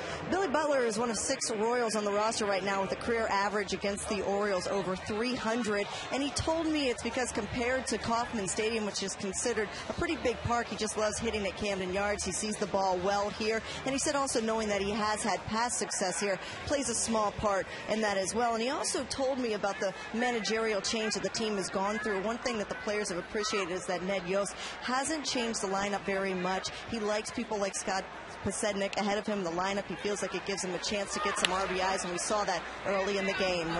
Jim? All right, Amber, thanks very much. There's a ground ball to Cesar Estores as Billy Butler rudely swung at the first pitch, as Amber was telling a nice story about him. So he is retired on one pitch. Coach Bergeson loves that 108.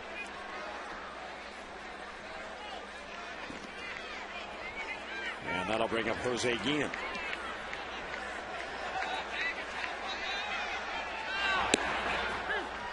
And he takes a strike. With Guillen and Kendall on this team, the Royals, a team that it seems has been in a rebuilding plan for numerous years. They have two veterans on this club as the in-game box scorer.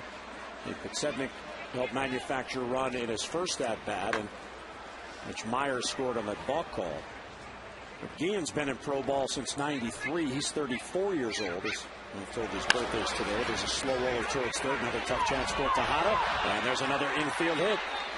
Tough break there for Miguel. The ball was coming right by the base as he was going by the base.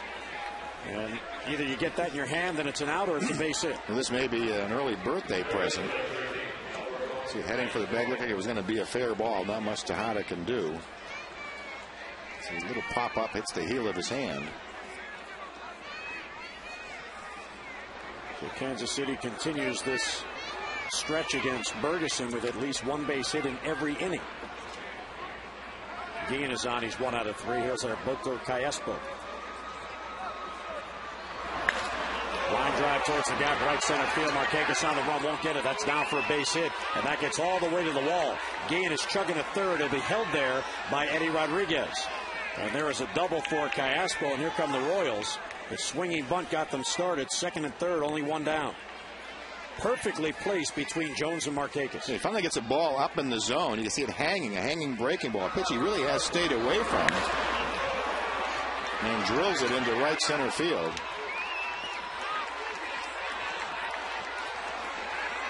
Chicken Guillen in front of him, on his 34th birthday, is now becoming even more deceptively slower than he looks. So Guillen on at third, Callaspo at second. And here's Mitch Meyer, who will be walked intentionally to set up the possibility of a double play. Well, again, there's another example. We talk about RBI producers in Callaspo. You mentioned last year, a very good year driving in runs is Callaspo at 73. But when you have a guy on base who is coming off all kinds of leg problems from a year ago, can't score from first base on a double, that easily should have been an RBI, and the Royals should have the lead, but instead, Guillen's at third and Callaspo at second. And there's ball 4, the second walk allowed by Bergeson on the night.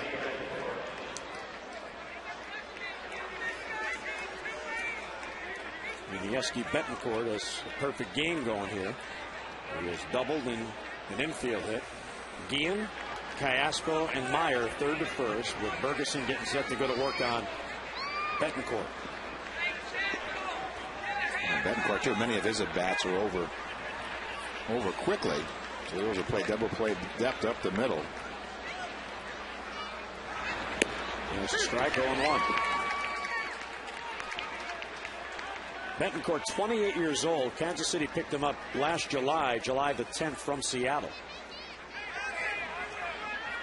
Now in his 6th season in the big leagues after defecting from Cuba. Bounce towards third. Tejada will go to first. He couldn't get the handle on the ball. He wanted to come to the plate and cut off that run. And because he couldn't get his hand on the ball, decided to take the sure out. So Kansas City takes the lead. Well, the key is you want to get an out, period. When he has to turn around, just not really a wise play to go ahead and take the out at first base. So how about that? The Orioles intentionally walk Meyer to set up the force. They get a ball to get a force. And Tejada can't get the handle, but he did get an out, so 2 men down. Callaspo to third, Meyer to second. Here's Jason Kendall, the number 9 batter. There's a strike in the outside corner, 0-1.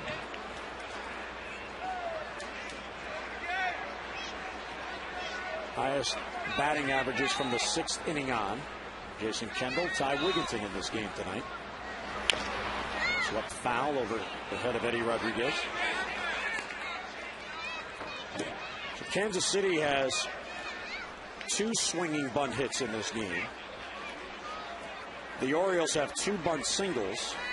plus a Tejada swinging bunt. So there have been 5 base hits in this game that haven't even reached 90 feet. I think he could take batting practice in the lobby, you know? Is that legal? Yeah, sure you can. With a wiffle ball. But 1-2 on Kendall.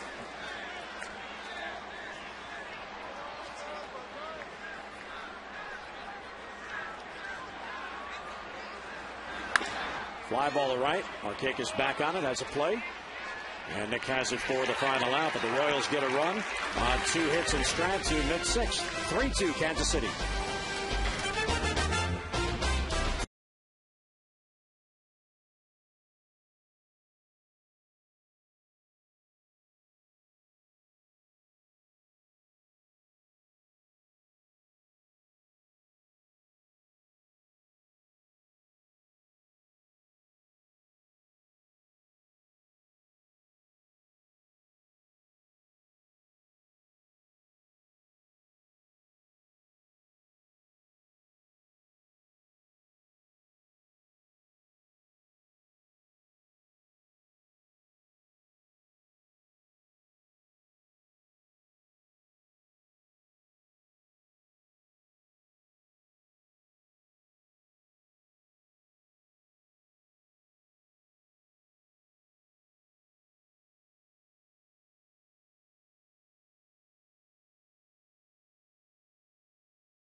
We invite you to join Orioles Reach and the Maryland Food Bank for the 24th annual Orioles Food Drive, June 4th through the 6th.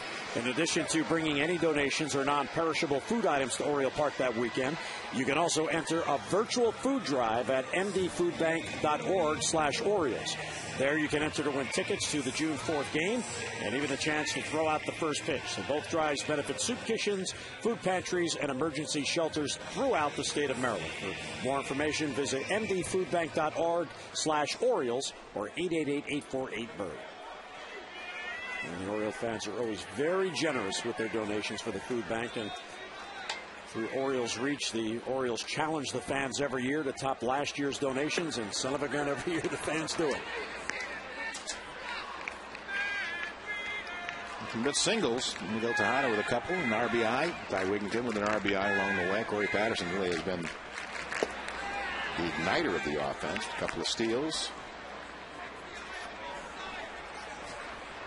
Weeders leading off. Jones and Atkins will follow. Not 1 out of 2. Slices it foul the other way. Weeders has gone 9 games without an RBI. Sitting on 13 on the year.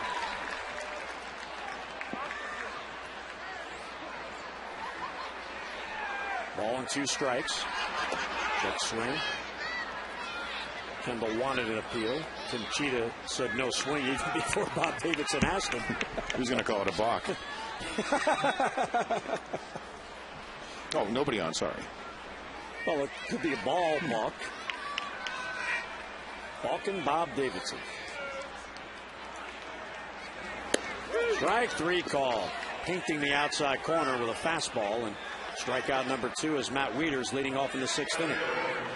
See the straightness of Davies' fastball, but it is a laser right to the glove and on that outside corner.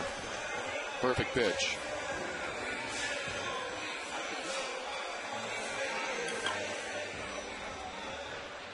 And Adam Jones up, bunt single his first at bat, flied out his last at bat. And it's high, 1-0.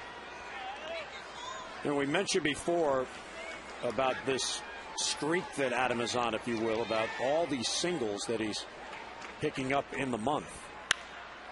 High fly ball to right field. David DeJesus is there, and 2 men down. Let's head down to Amber. Well, as Garrett Atkins awaits hitting his first home run of the year, he says he's more concerned about consistent hitting.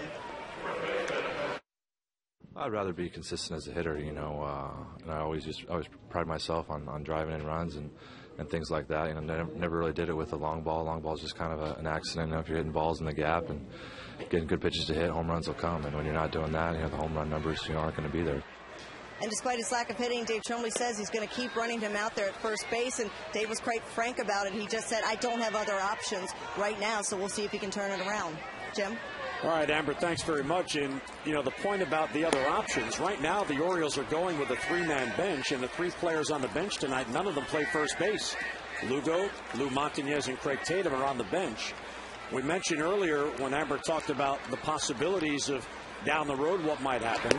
Nolan Reimold played first base yesterday for AAA Norfolk. Well, tonight, Nolan Reimold is back in left field, and Brandon Snyder is playing first base. And Brandon Snyder certainly isn't anywhere near on the verge of being called up. Ryan Hughes was just sent back. The only possibility really on this team is something you mentioned earlier about moving somebody who is hitting into a position, because Ty Wigginton can play first base, but if you do that, that means Lugo, who is your backup infielder, has to play every day at second base. You've really confused me now. You know, they say you got to have a scorecard at the game, Mike. You know, trying to put a square peg in a round hole. I'm good at that. Yeah, right. That was good. Well, Farnsworth getting loose. That's, you know, my goal in life is to confuse my analysts. And you did it. I get all the great stuff out of my analysts when I confuse them. As Atkins pops it up, Avilas, the second baseman, is there. And he has it. The Orioles go 3 up, 3 down. It should have landed the plane long ago. We played 6, 3-2 Kansas City.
Camden Station. Look at the beautiful shot Eddie gets out there with that camera.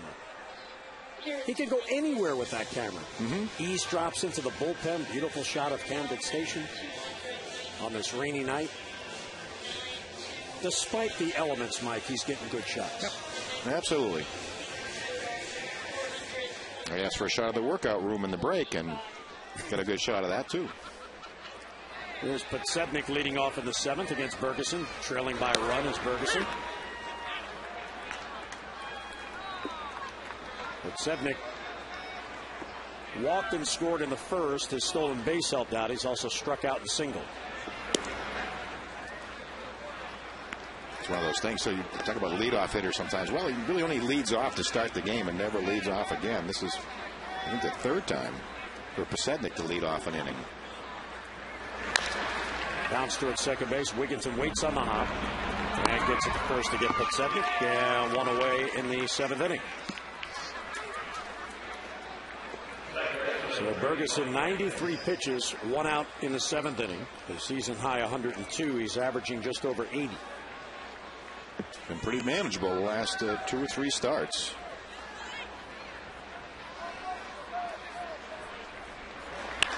Villa sharply pulls it foul.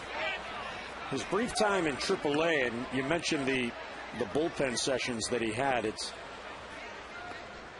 an interesting development in terms of the pitching coach Mike Griffin at AAA, who obviously his job is to get pitchers ready for Rick Kranitz.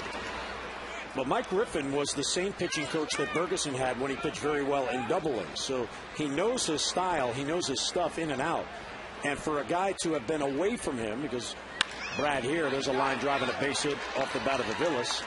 Markakis is trying to cut it off to open to a single, and he will. But for a guy, and you've been a pitching coach, tell me about this, where you don't see a guy for a while, but you certainly know him inside and out. You know his tendencies, you know what works. I would think that it's easier for Mike Griffin to pick out that stuff than Rick Kranitz. Well, usually there's a trust factor involved in it all, too. And again, Mike Griffin's, off the scene and really hasn't seen up close what's going on, number one, between Bergeson's ears and also in his delivery. And it may be easier for him to spot something than it is if you're watching it every single day. But the other thing, too, is to get down to AAA, the pressure's off. You know you belong in the big leagues, and it's just, I need to work this out.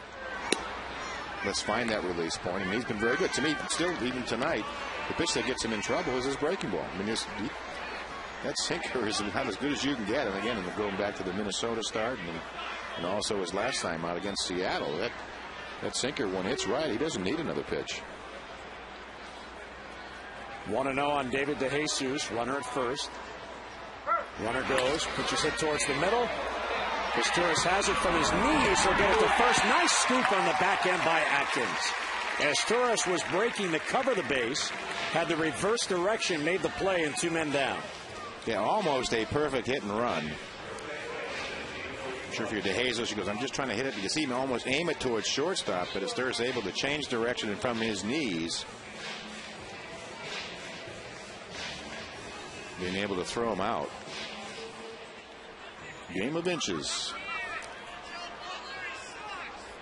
And Mike Aviles at second base. Kansas City continues its streak here tonight with at least 1 hit in every inning.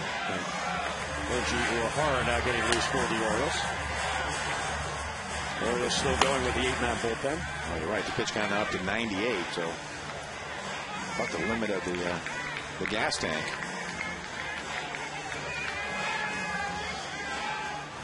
Well, Bergeson is doing his job. But so is Kyle Davies on the other side. And here is Billy Butler, the cleanup hitter for Kansas City. Drove in a run with a bloop single in the first, has since flied out and grounded out.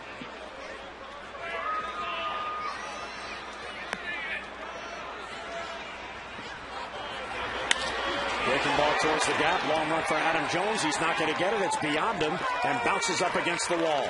Aviles scores. There's an RBI double for Butler. And Kansas City now has a 4-2 lead.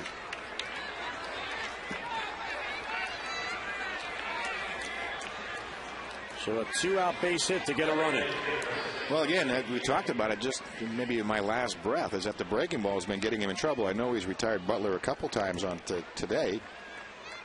Got a ground ball to shortstop off it, but that one there again up in the zone, and Butler pitches, and that's really not going to fool him. And with 2 outs, why not just keep throwing that sinker and make him get an infield hit off you? Jose Guillen now, the number 5 batter, and it hits him. So Guillen is hit by the pitch, only the 2nd batter all year that Bergeson has hit. It hasn't been the greatest of days for a birthday party. Off the hand, double play, and a K along the way. He's had some hand and arm problems along the way. Spent a lot of time on the DL over his career. And this is a club that gets hit a lot. Again, taking his time getting down to first base, trying to get the feeling back in that hand. And here comes Dave Tremblay out, and that's going to be all for Brad Bergeson. The signal goes to the bullpen. So Bergeson will go 6 2/3. Cannot get out of the 7th inning as he allows a run, and the hit batter, his final batter of the night, so he will leave, and Koji Uehara will come on. Kansas City now leading here 4-2 in the seventh.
Six and 2/3, 10 hits, 4 runs, 3 of those earned, walked 2, and one of those walks scored a couple of strikeouts. He can lose, he cannot win. And here's Koji Uehara. Now, Koji on the pitch in his 5th game of the young season. Go back, he's had a pretty good fastball on the way, though, only maybe 86, 88, but he's able to command it well, and the key for setting anything up is that forkball that he can, or split finger that he can throw for a strike. 3 ERA along the way, and only allowed a couple of hits in 3 innings. Couple walks, 3 strikeouts, the average against 182. And Dave Tremblay talking that Koji's probably someone he can close with if needed. He has been a closer when he spent some time. He had 32 saves one year in Japan. So he's asked to get the final out. He inherits 2 men on. Butler at second base and Jose Guillen at first. And here is Alberto Callaspo. Switch hitter will stay up there from the left side against Koji Uehara. 1 out of 3 with his double his last at bat. And it's low 1-0.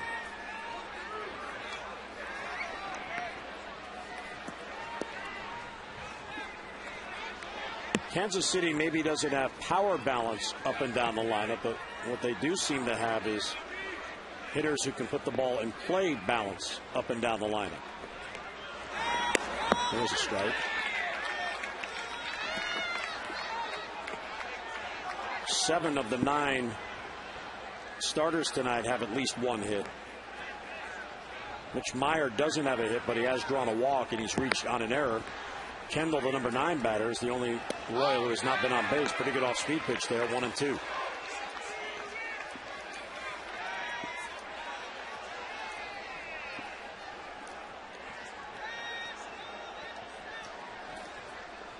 Uehara trying to strand those runners and keep this a 2-run game.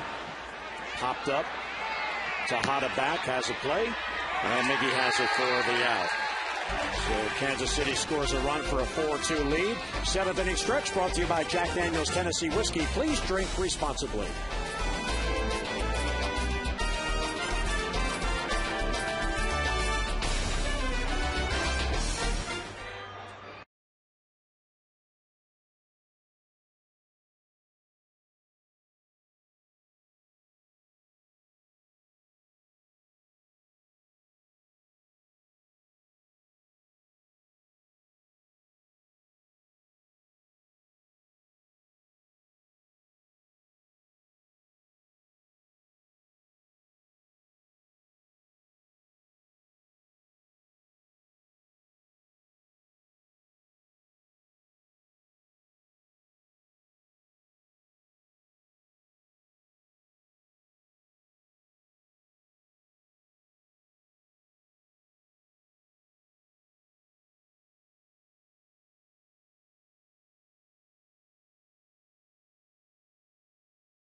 unable to make the play. The speed of forward Patterson, certainly Buck and Bob Davidson gets involved along the way.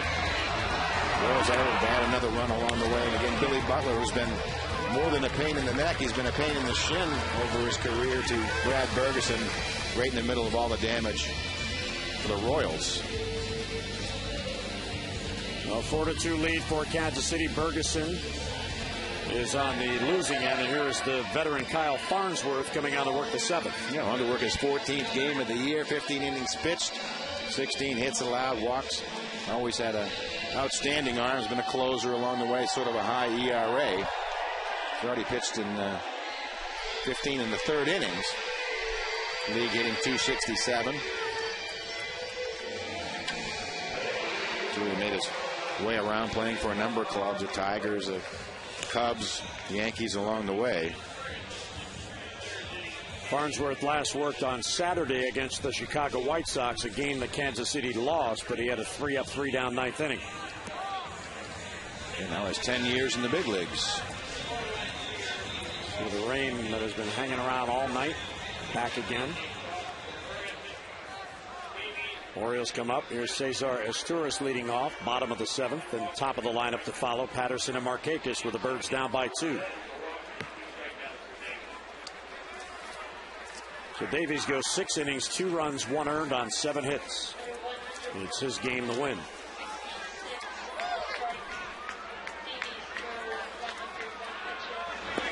Fastball outside, 1-0 on Esteuras. Well, the Orioles certainly they know what they need to do. We've chronicled a lot of the numbers when they don't score 3 runs, when they score less than 4, when they score less than 5, when they're out hit. When they trail after 8, there's also some pretty damning numbers along the way. One of them I hadn't really thought about, but when they are out hit by opponents, they're 1-18 at the moment, being out hit 10-7. Esteuras to left field, and right there has Podsednik 1 away. Now Corey Patterson has had a good night as he led off the game with this perfect drag bunt single. Yeah, safe to say they may not be on the board tonight if it's not for the legs of Corey Patterson. How easily he goes from 1st to 3rd.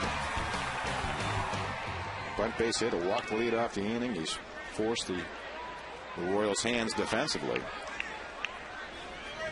And again, Kansas City has to pinch in on him as he's late on that swing, 0-1.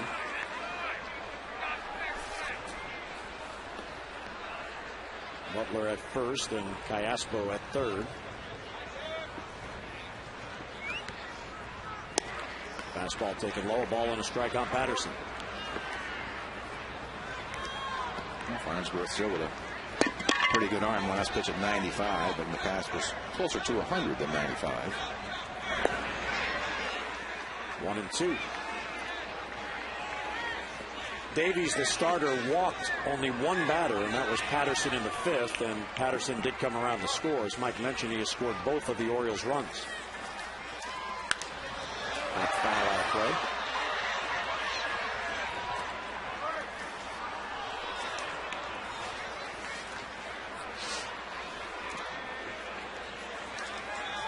Farnsworth has bounced around in his career. Probably the most tumultuous stop was when he was a Yankee, because it seemed whenever they called on him in a big spot, he couldn't get it done, and that tends to get noticed up there, and there's a hit batsman. So the Orioles will get the speedy Patterson on, a hit by a pitch that gets the tying run to the plate. He's right off the toe on his left foot. Many times with the breaking ball, you see you'll clear the lead leg out of the way. Many times that back footer leg that gets hit by that breaking ball from a right-hander coming in.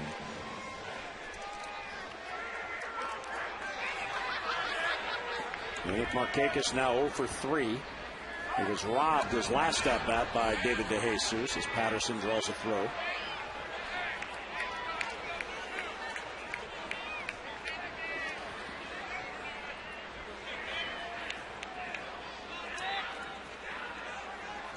Now, in this situation, I'm wondering if Patterson might not be running, because you got home run hitter up representing the tying run.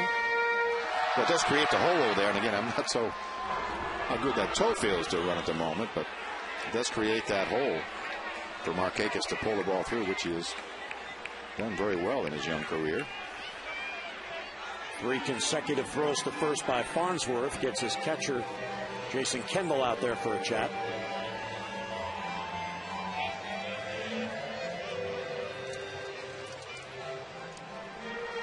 Farnsworth hits Patterson. And Markakis, 2 hits in his career against Farnsworth. Pitch outside, 1-0. You know, the other part of with Kendall going out there, if you worry too much about Patterson to lose Markakis, the Orioles' leading home run hitter is on deck representing the go-ahead run. Another throw to first. That's 4 already.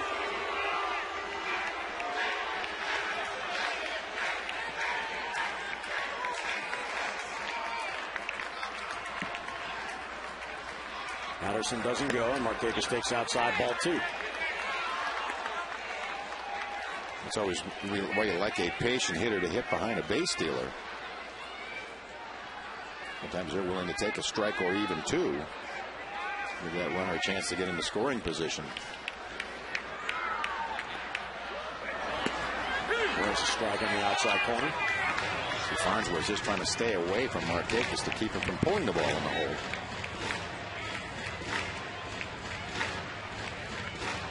Markakis checking out Juan Samuel to see if a play might be on. 2-1 the count. And another throw to first, and Patterson back easily.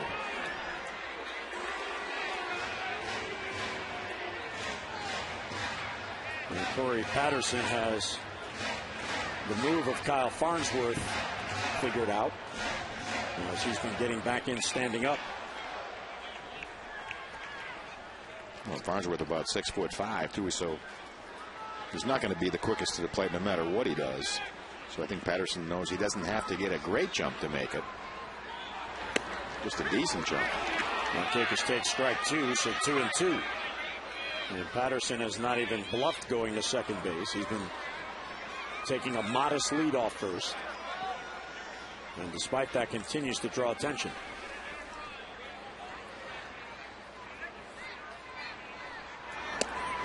Over the low, ball 3. And now we'll see what goes on. 3-2 with 1 down.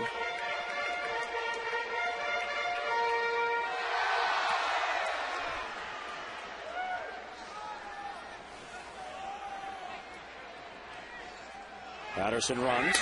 Ground ball and a base hit to left field. Right past where Betancourt had vacated to cover at second base.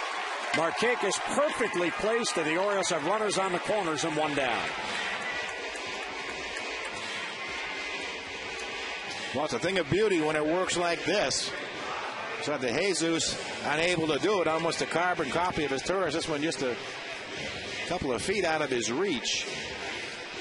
Let's see how easily Corey Patterson goes first to third. So Markakis picks up a base hit. He is 1 out of 4. And that gets the potential go-ahead run to the plate in Ty Wigginton. Ty drove in a run with a ground out his last at-bat. He's 1 out of 2 with an infield hit to the hole at shortstop in the 3rd inning.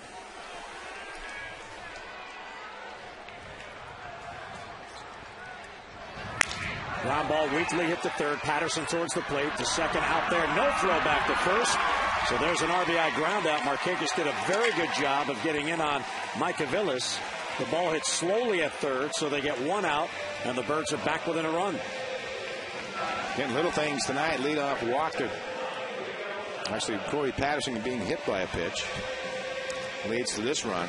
Markakis right down upon the shortstop. Patterson scoring. It's a run the Orioles really needed to score. Back within 1, and now Tejada's up. So Wigginton has 2 RBIs tonight on groundouts. Tejada takes a strike.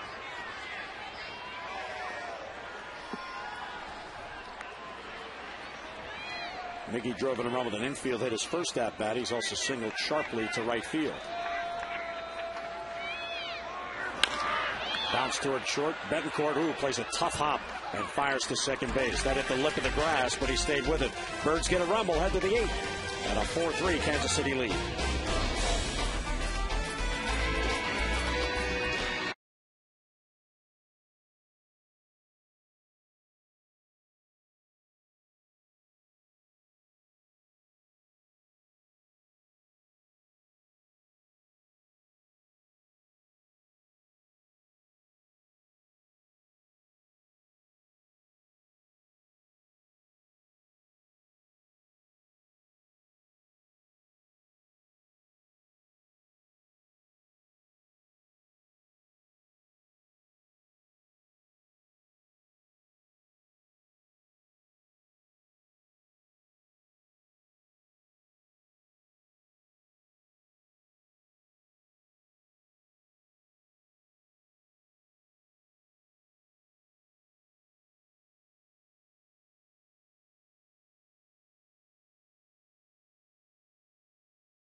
Tomorrow, more O's action. The series and homestand finale. Kevin Millwood will take the mound against Zach Greinke. Coverage on MASN 2 begins at 6:30 with O's Extra presented by your local Ford dealer, followed by game coverage at 7 o'clock. We've got all the access you need right here on MASN.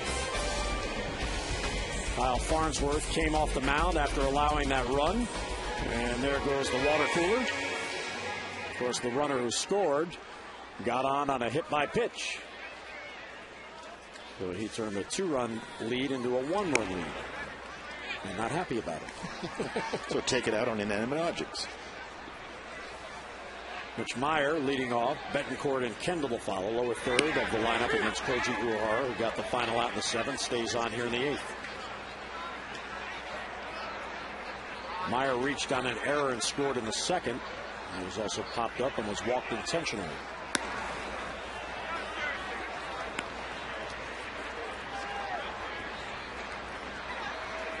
Koji Uehara on in relief of Bergeson.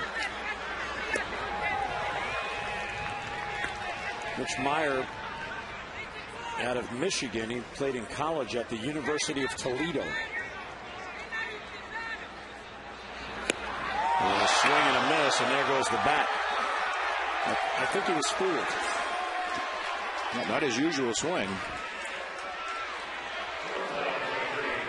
Strikeout for Uehara, 1 down. And to see the assortment that Koji can feature.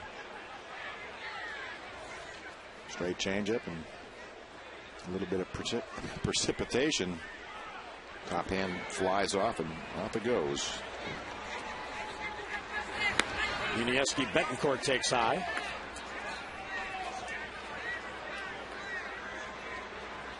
Betancourt drove in a run his last at bat with a ground out. The Orioles had walked Meyer ahead of him to load the bases and set up a force. And Tejada had to go to his left and couldn't get the handle on it. He wanted to come to the plate to cut off the run, but couldn't do it. Instead, fired to first to get Betancourt. Slow roller past him out. Wigginton out there charges, and he'll get it to first, 2 down. And that was a tough play. It had that reverse spin. A 2-away here in the 8th inning. The vote for your favorite O's for the 2010 All-Star Game. Just go online, Orioles.com, and you could win the Vote Orioles VIP Experience All-Star Sweepstakes.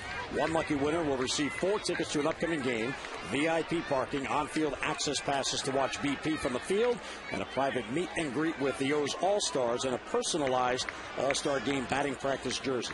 Get online, Orioles.com/All-Star for all the details. There's a pop-up off the bat of Kendall, and there's Atkins to glove it. And a 3-up, 3-down inning. First time tonight, Kansas City's got in that order. Birds come up, down by a run.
Text in your vote for the AT&T Player of the Game, and here are the candidates for tonight. Corey Patterson been on base 3 times, scored all 3 times. Miguel Tejada has a multi-hit game and an RBI, and Ty Wigginton has 2 RBIs on groundouts. Efficient at bats. Text in your vote now. Have your voice heard. A, B, or C to 51862.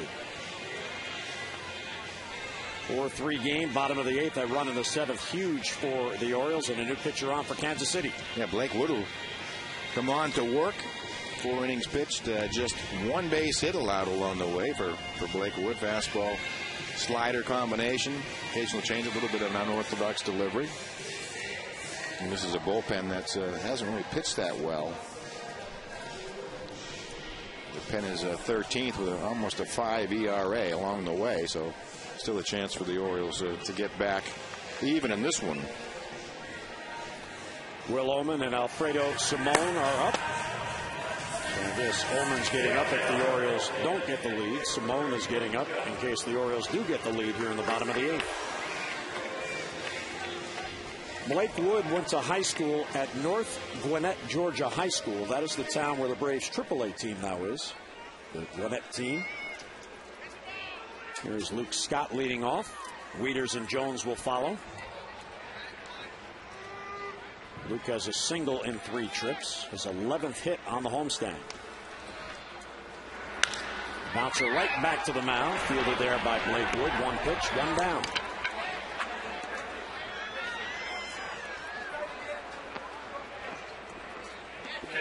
Wood, 24 years old, he is a rookie.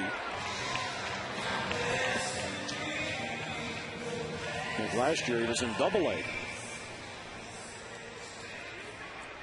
Here's Matt Wieters. Matt singled his first at-bat since his flight out to shallow left field in foul territory and was called out on strikes. Takes ball 1.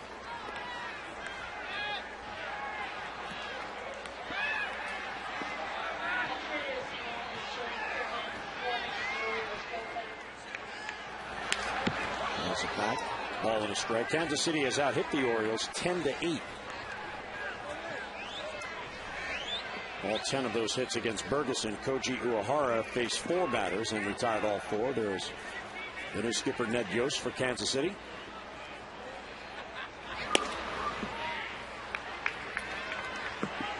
Ned Yost was brought on as an assistant to the general manager in the offseason. He's been in the organization in Kansas City since January. And now he's running the team. And, of course, he was a coach for Bobby Cox for so many years, learning from one of the masters, a certain Hall of Fame manager, Bobby Cox. And as Mike pointed out earlier, his best success in Milwaukee came as he got fired. Now to stay alive.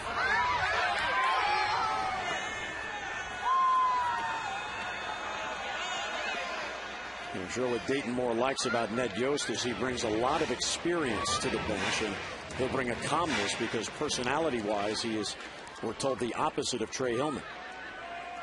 3-2 the count with 1 down. And there's a ball hit towards the middle, and Betancourt won't get it. There's a base hit for Wieters, his 2nd hit, and the Orioles get the tying run on with 1 down. This copyrighted telecast is presented by Authority of the Orioles and may not be reproduced or retransmitted in any form, and the accounts and descriptions of this game may not be disseminated without the express written consent of the Orioles. Adam Jones now, who represents the go-ahead run at the plate in the 8th inning.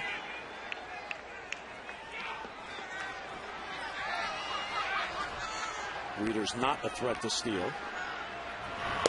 And Adam takes ball 1. And in your experience in baseball, usually you see those types of transitions when managers are changed. The guy who takes over usually is the opposite style and or personality. It almost sounds like a Seinfeld routine. Opposite man, whether. Go find that guy. Yeah, if you had sort of a tough manager. Jones bloops it foul, broke his back. You go to a laid-back manager. I guess I think of maybe the Phillies when they had Larry Bowa, then they go to Terry Francona, and so on and so on. And maybe the many returns of Billy Martin to New York after perceived mellow manager.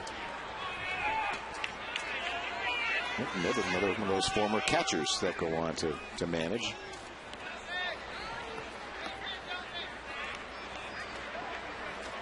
Blake Wood, the third pitcher used tonight. 1-1 on Adam Jones with Wieters on at first and one down. Opening game of this brief 2-game series. And a good take there, ball 2. Davies went 6 innings, Farnsworth 1, now Blake Wood here in the 8th.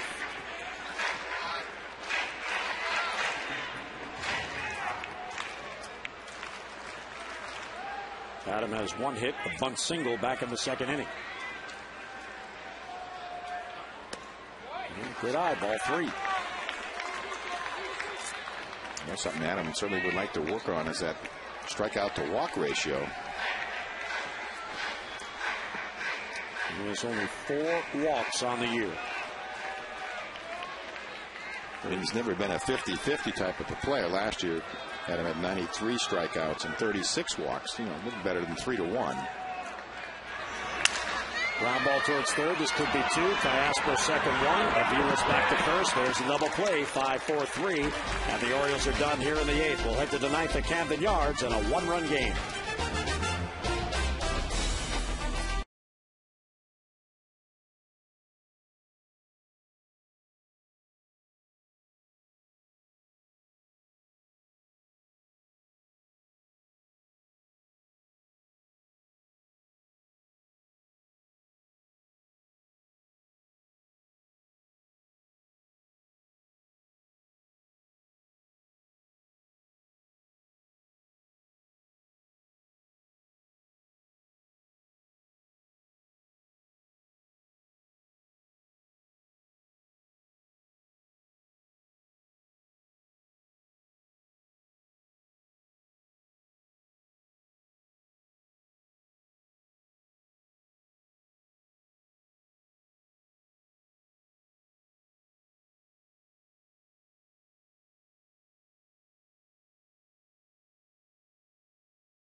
Is brought to you by Southwest Airlines. Go to southwest.com, grab your bag. It's on.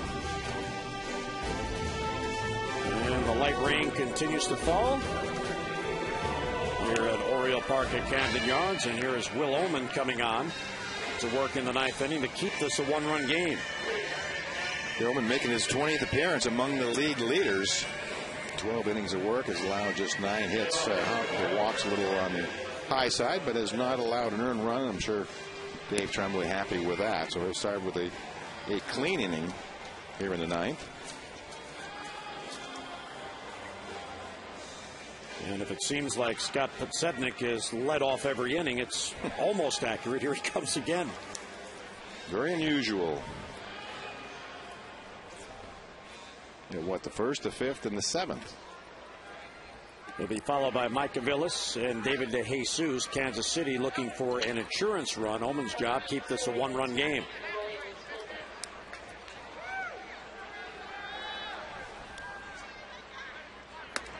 And Oman misses inside, 1-0.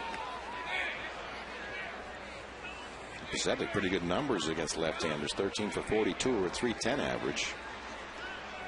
So it really doesn't matter. Coming into the night against righties, .310. Bunted up in the air. Wieters gets past Bob Davidson, and he has it for the out. Matt had to almost shove Davidson out of the way, but he was able to get there.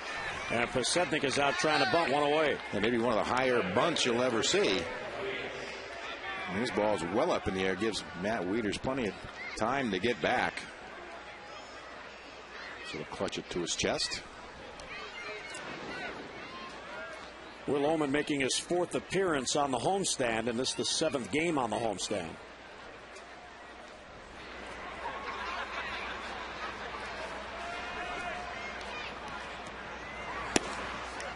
And there's a pitch taken low by Micah Villas.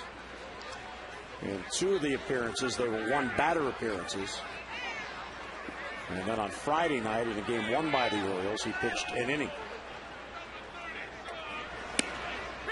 He doesn't seem to be the type that minds all the work.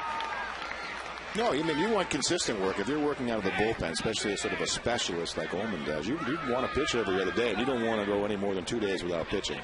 You feel like you get rust. If you can pitch every other day, you feel like you maintain a groove. Maintain your command.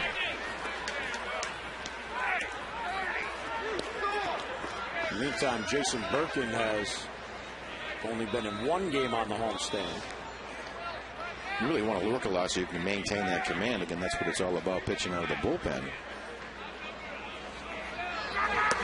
Swing and a miss on a real good breaking ball. That one broke down and in on Micah Villas, 2 down. Probably the best breaking ball I've seen out of Will Ullman. Late breaking. I feel like it was going to be off the plate. It's a nice tight spin. So the Orioles bullpen tonight, Uehara and Will Ullman have retired all 6 batters. David DeJesus now up for Kansas City, and he takes ball 1.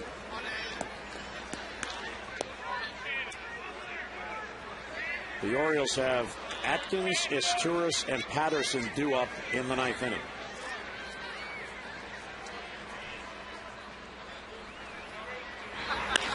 Slow bouncer towards second base. There's Wigginton. Gets it to first, and Ullman has a 3-up, 3-down inning. Well, here we go. Bottom of the 9th coming up. The Birds need a run to tie.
Well, it's a good point there, as the Orioles have it set up. If Atkins can get on, they do have Isturis batting second, who is capable of laying down a bunt, and then that turns the lineup over. So the key here, Mike Flanagan, is for Atkins to get on base. That's the way you want it to start. Put pressure on Joaquin Soria, who has done a nice job closing for the Royals. Just 25 years of age, 6'3", about 200 pounds, 15th outing of the year for Soria. 9 out of 11 in save situation. The big thing to look at is that walk to strikeouts. Just 4 walks and in the 20s in strikeouts. So here is Garrett Atkins. Wouldn't this be a nice spot for his first Oriole home run? He is 3 for 17 on the homestand with just 1 RBI. He is softly lined out to first, flied out to center, and popped up to second base. Soria 9 out of 11 in his save chances this year, and he deals high 1-0.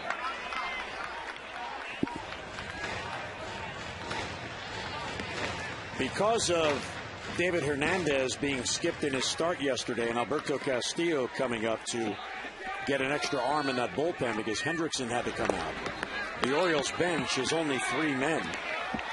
And Lou Montañez, I guess, of the three on the bench, Lugo, Montañez, and Tatum, really the only home run threat, if you will. Montañez has gone 10 games without an at-bat. Line drive, pulled foul. And he was guessing for his pitch on 2-0, and he got it, but out in front. Yep, just a little quick, but right on the button.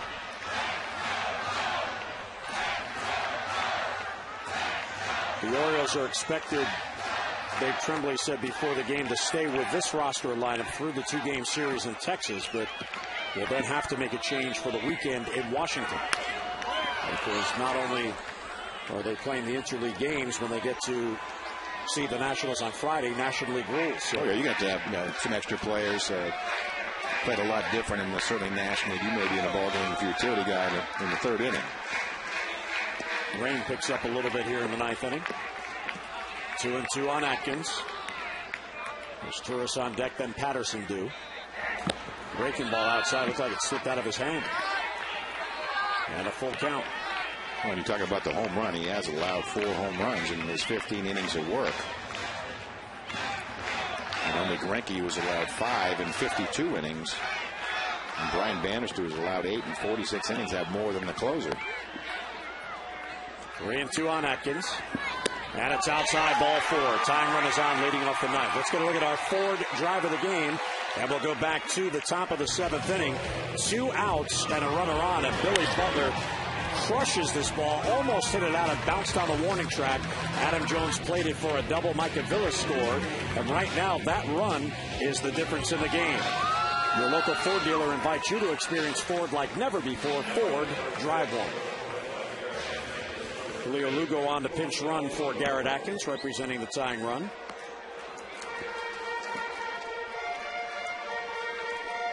So Atkins did his job. He got on base. And here is Cesar Esteuras. Throw to first, and Lugo dives back.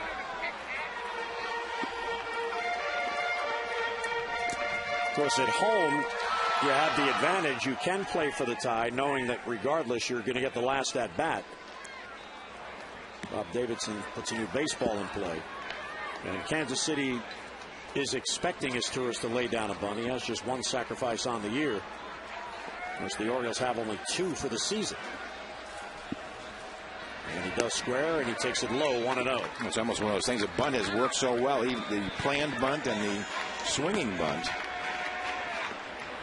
Again, it's been a sort of a steady drizzle throughout the game, so you think it would be a little bit difficult to handle the ball in the infield. You can see Soria cleaning off his spikes, and the indication is, it's pretty damp on the mound, so I'd make him handle the ball. And he's going to bunt. He takes ball 2.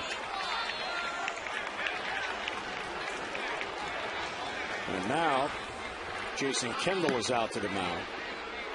As Soria worked in yesterday's game. A double play in the 9th inning to record his 9th save in his young career. Just a couple of saves shy of 100.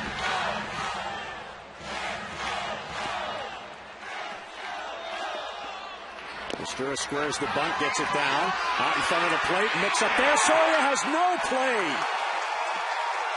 Soria and Kendall got there at the same time, and neither gave way. And that is a huge break for the Orioles, because now the tying and winning runs are on.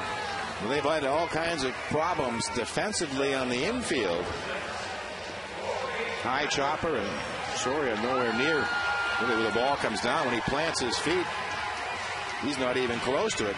Off the webbing of his glove. And again, this is like the type of club, if you can bunt a little bit, make him handle the ball. Jim Henneman has ruled that's a bunt single for Cesar Esteuras. So now another meeting at the mound, how they're going to defense this, because Corey Patterson coming up almost certainly will be bunting here to get that tying run the 3rd with only 1 down, and the winning run potentially in the scoring position. Well, the reason I think you should bunt is just the way the Royals have played defensively against the bunt and the swinging bunt. Now, if you're Corey here, what would you do? Would you try to drag it, or do you push it to 3rd to force Alberto Callaspo, the fielder. I'd look in the eyes of the infielder and see who looks the most frightened. It's either the third baseman, the pitcher, or the first baseman. And usually the one that's the most fearful will play the closest in, so we'll have to see. But I certainly would put a lot of pressure on the third baseman at this point. It looks like Butler's going to charge and Callaspo's going to stay put. And Corey gets it down towards first. Butler picks it up, looks to third, then turns and out at first base. Oh, that play was close as Corey Patterson flying down the line. So 3-4 on the sacrifice. And now with a base hit, the Orioles can pull it out. It does his job and running all the way through, giving Dave Tremblay 90 feet. And again, he usually bunts the balls towards the first base side. And that casual throw almost got him in trouble. Well, Lugo the tying run at third. And Cesar Izturis, the winning run, is at second.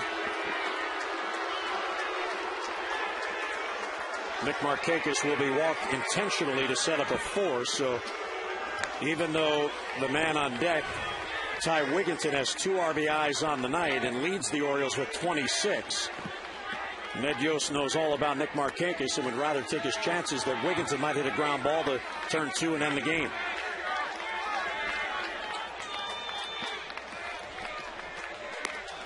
And there is ball 4. Let's get an update on the voting for the AT&T Player of the Game. Corey Patterson and Ty Wigginton tied 45%. Miguel Tejada 10%. Still time to vote. A, B, or C to 51862. And Tom and Rick will have the results coming up on O's Extra postgame. Well, Patterson's had a good night. And here is Ty Wigginton. Now, what Kansas City will do here, as we look at the defense, you see Callaspo's up tight, up the middle, the shortstop at second baseman at double play depth, and Butler is in tight at first. And there's a strike on 1. So it looks like Callaspo and Butler, if hit to them, will come home, and up the middle, they'll go the traditional route for a double play to try to end it.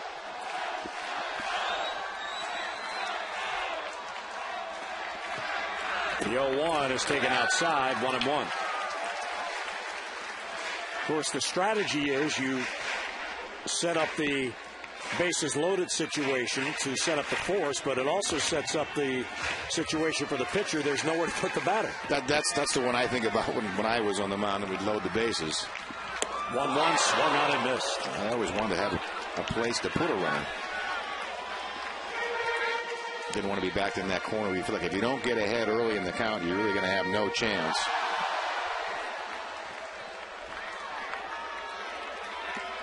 A ball and 2 strikes to Ty Wigginton. Bases loaded, 1 down. And he got him. Wigginton down on strikes and 2 men out.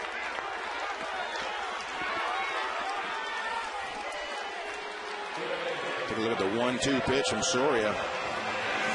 Top limits of the strike zone. Let's see Wigginton really going to the flat-footed stance.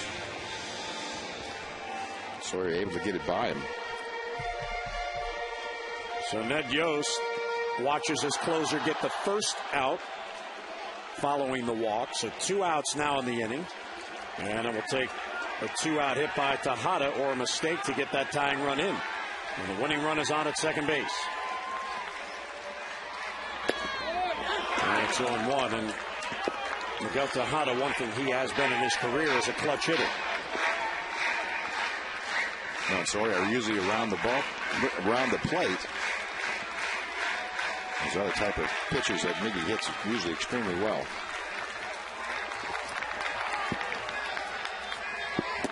And he looks it over low, a ball and a strike. See, the rain has intensified just a bit. Tejada 1 for 2 lifetime against Soria.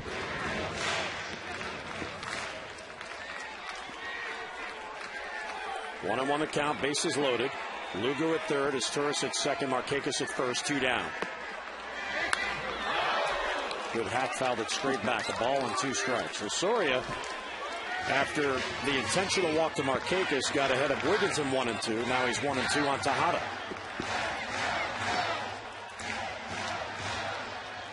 sure he doesn't want to feature that last pitch again to Miggy. Miggy had to lean backstroke. That was not going to be a single. There's Aristuris out there at second base. He would represent the winning run if Tejada can get him in. Hit towards second base. Aviles has it, plays the hop, gets it to first, and Kansas City holds on and wins the opening game in this 2-game series. And the Orioles have now lost 3 in a row to go to 3-4 on the homestand. So Soria made it interesting, but he gets out of it by getting Wigginton and then Miguel Tejada. Well, join us tomorrow for more O's action. Final game of the series and the homestand. And what a pitching matchup. Kevin Millwood on the mound for the Orioles against Zach Greinke. Coverage on MASN 2 HD begins at 6:30 with O's Extra, presented by your local Ford dealer, followed by game coverage at 7 o'clock. And now for Mike Flanagan, Amber Theo Harris, and our entire crew, Jim Hunter saying so long from Memorial Park. Once again, our final score, Royals win at 4-3. Tonight's telecast, a massive presentation. Now for the breakdown, O's Extra, Tom Davis and Rick Dempsey. Take it away.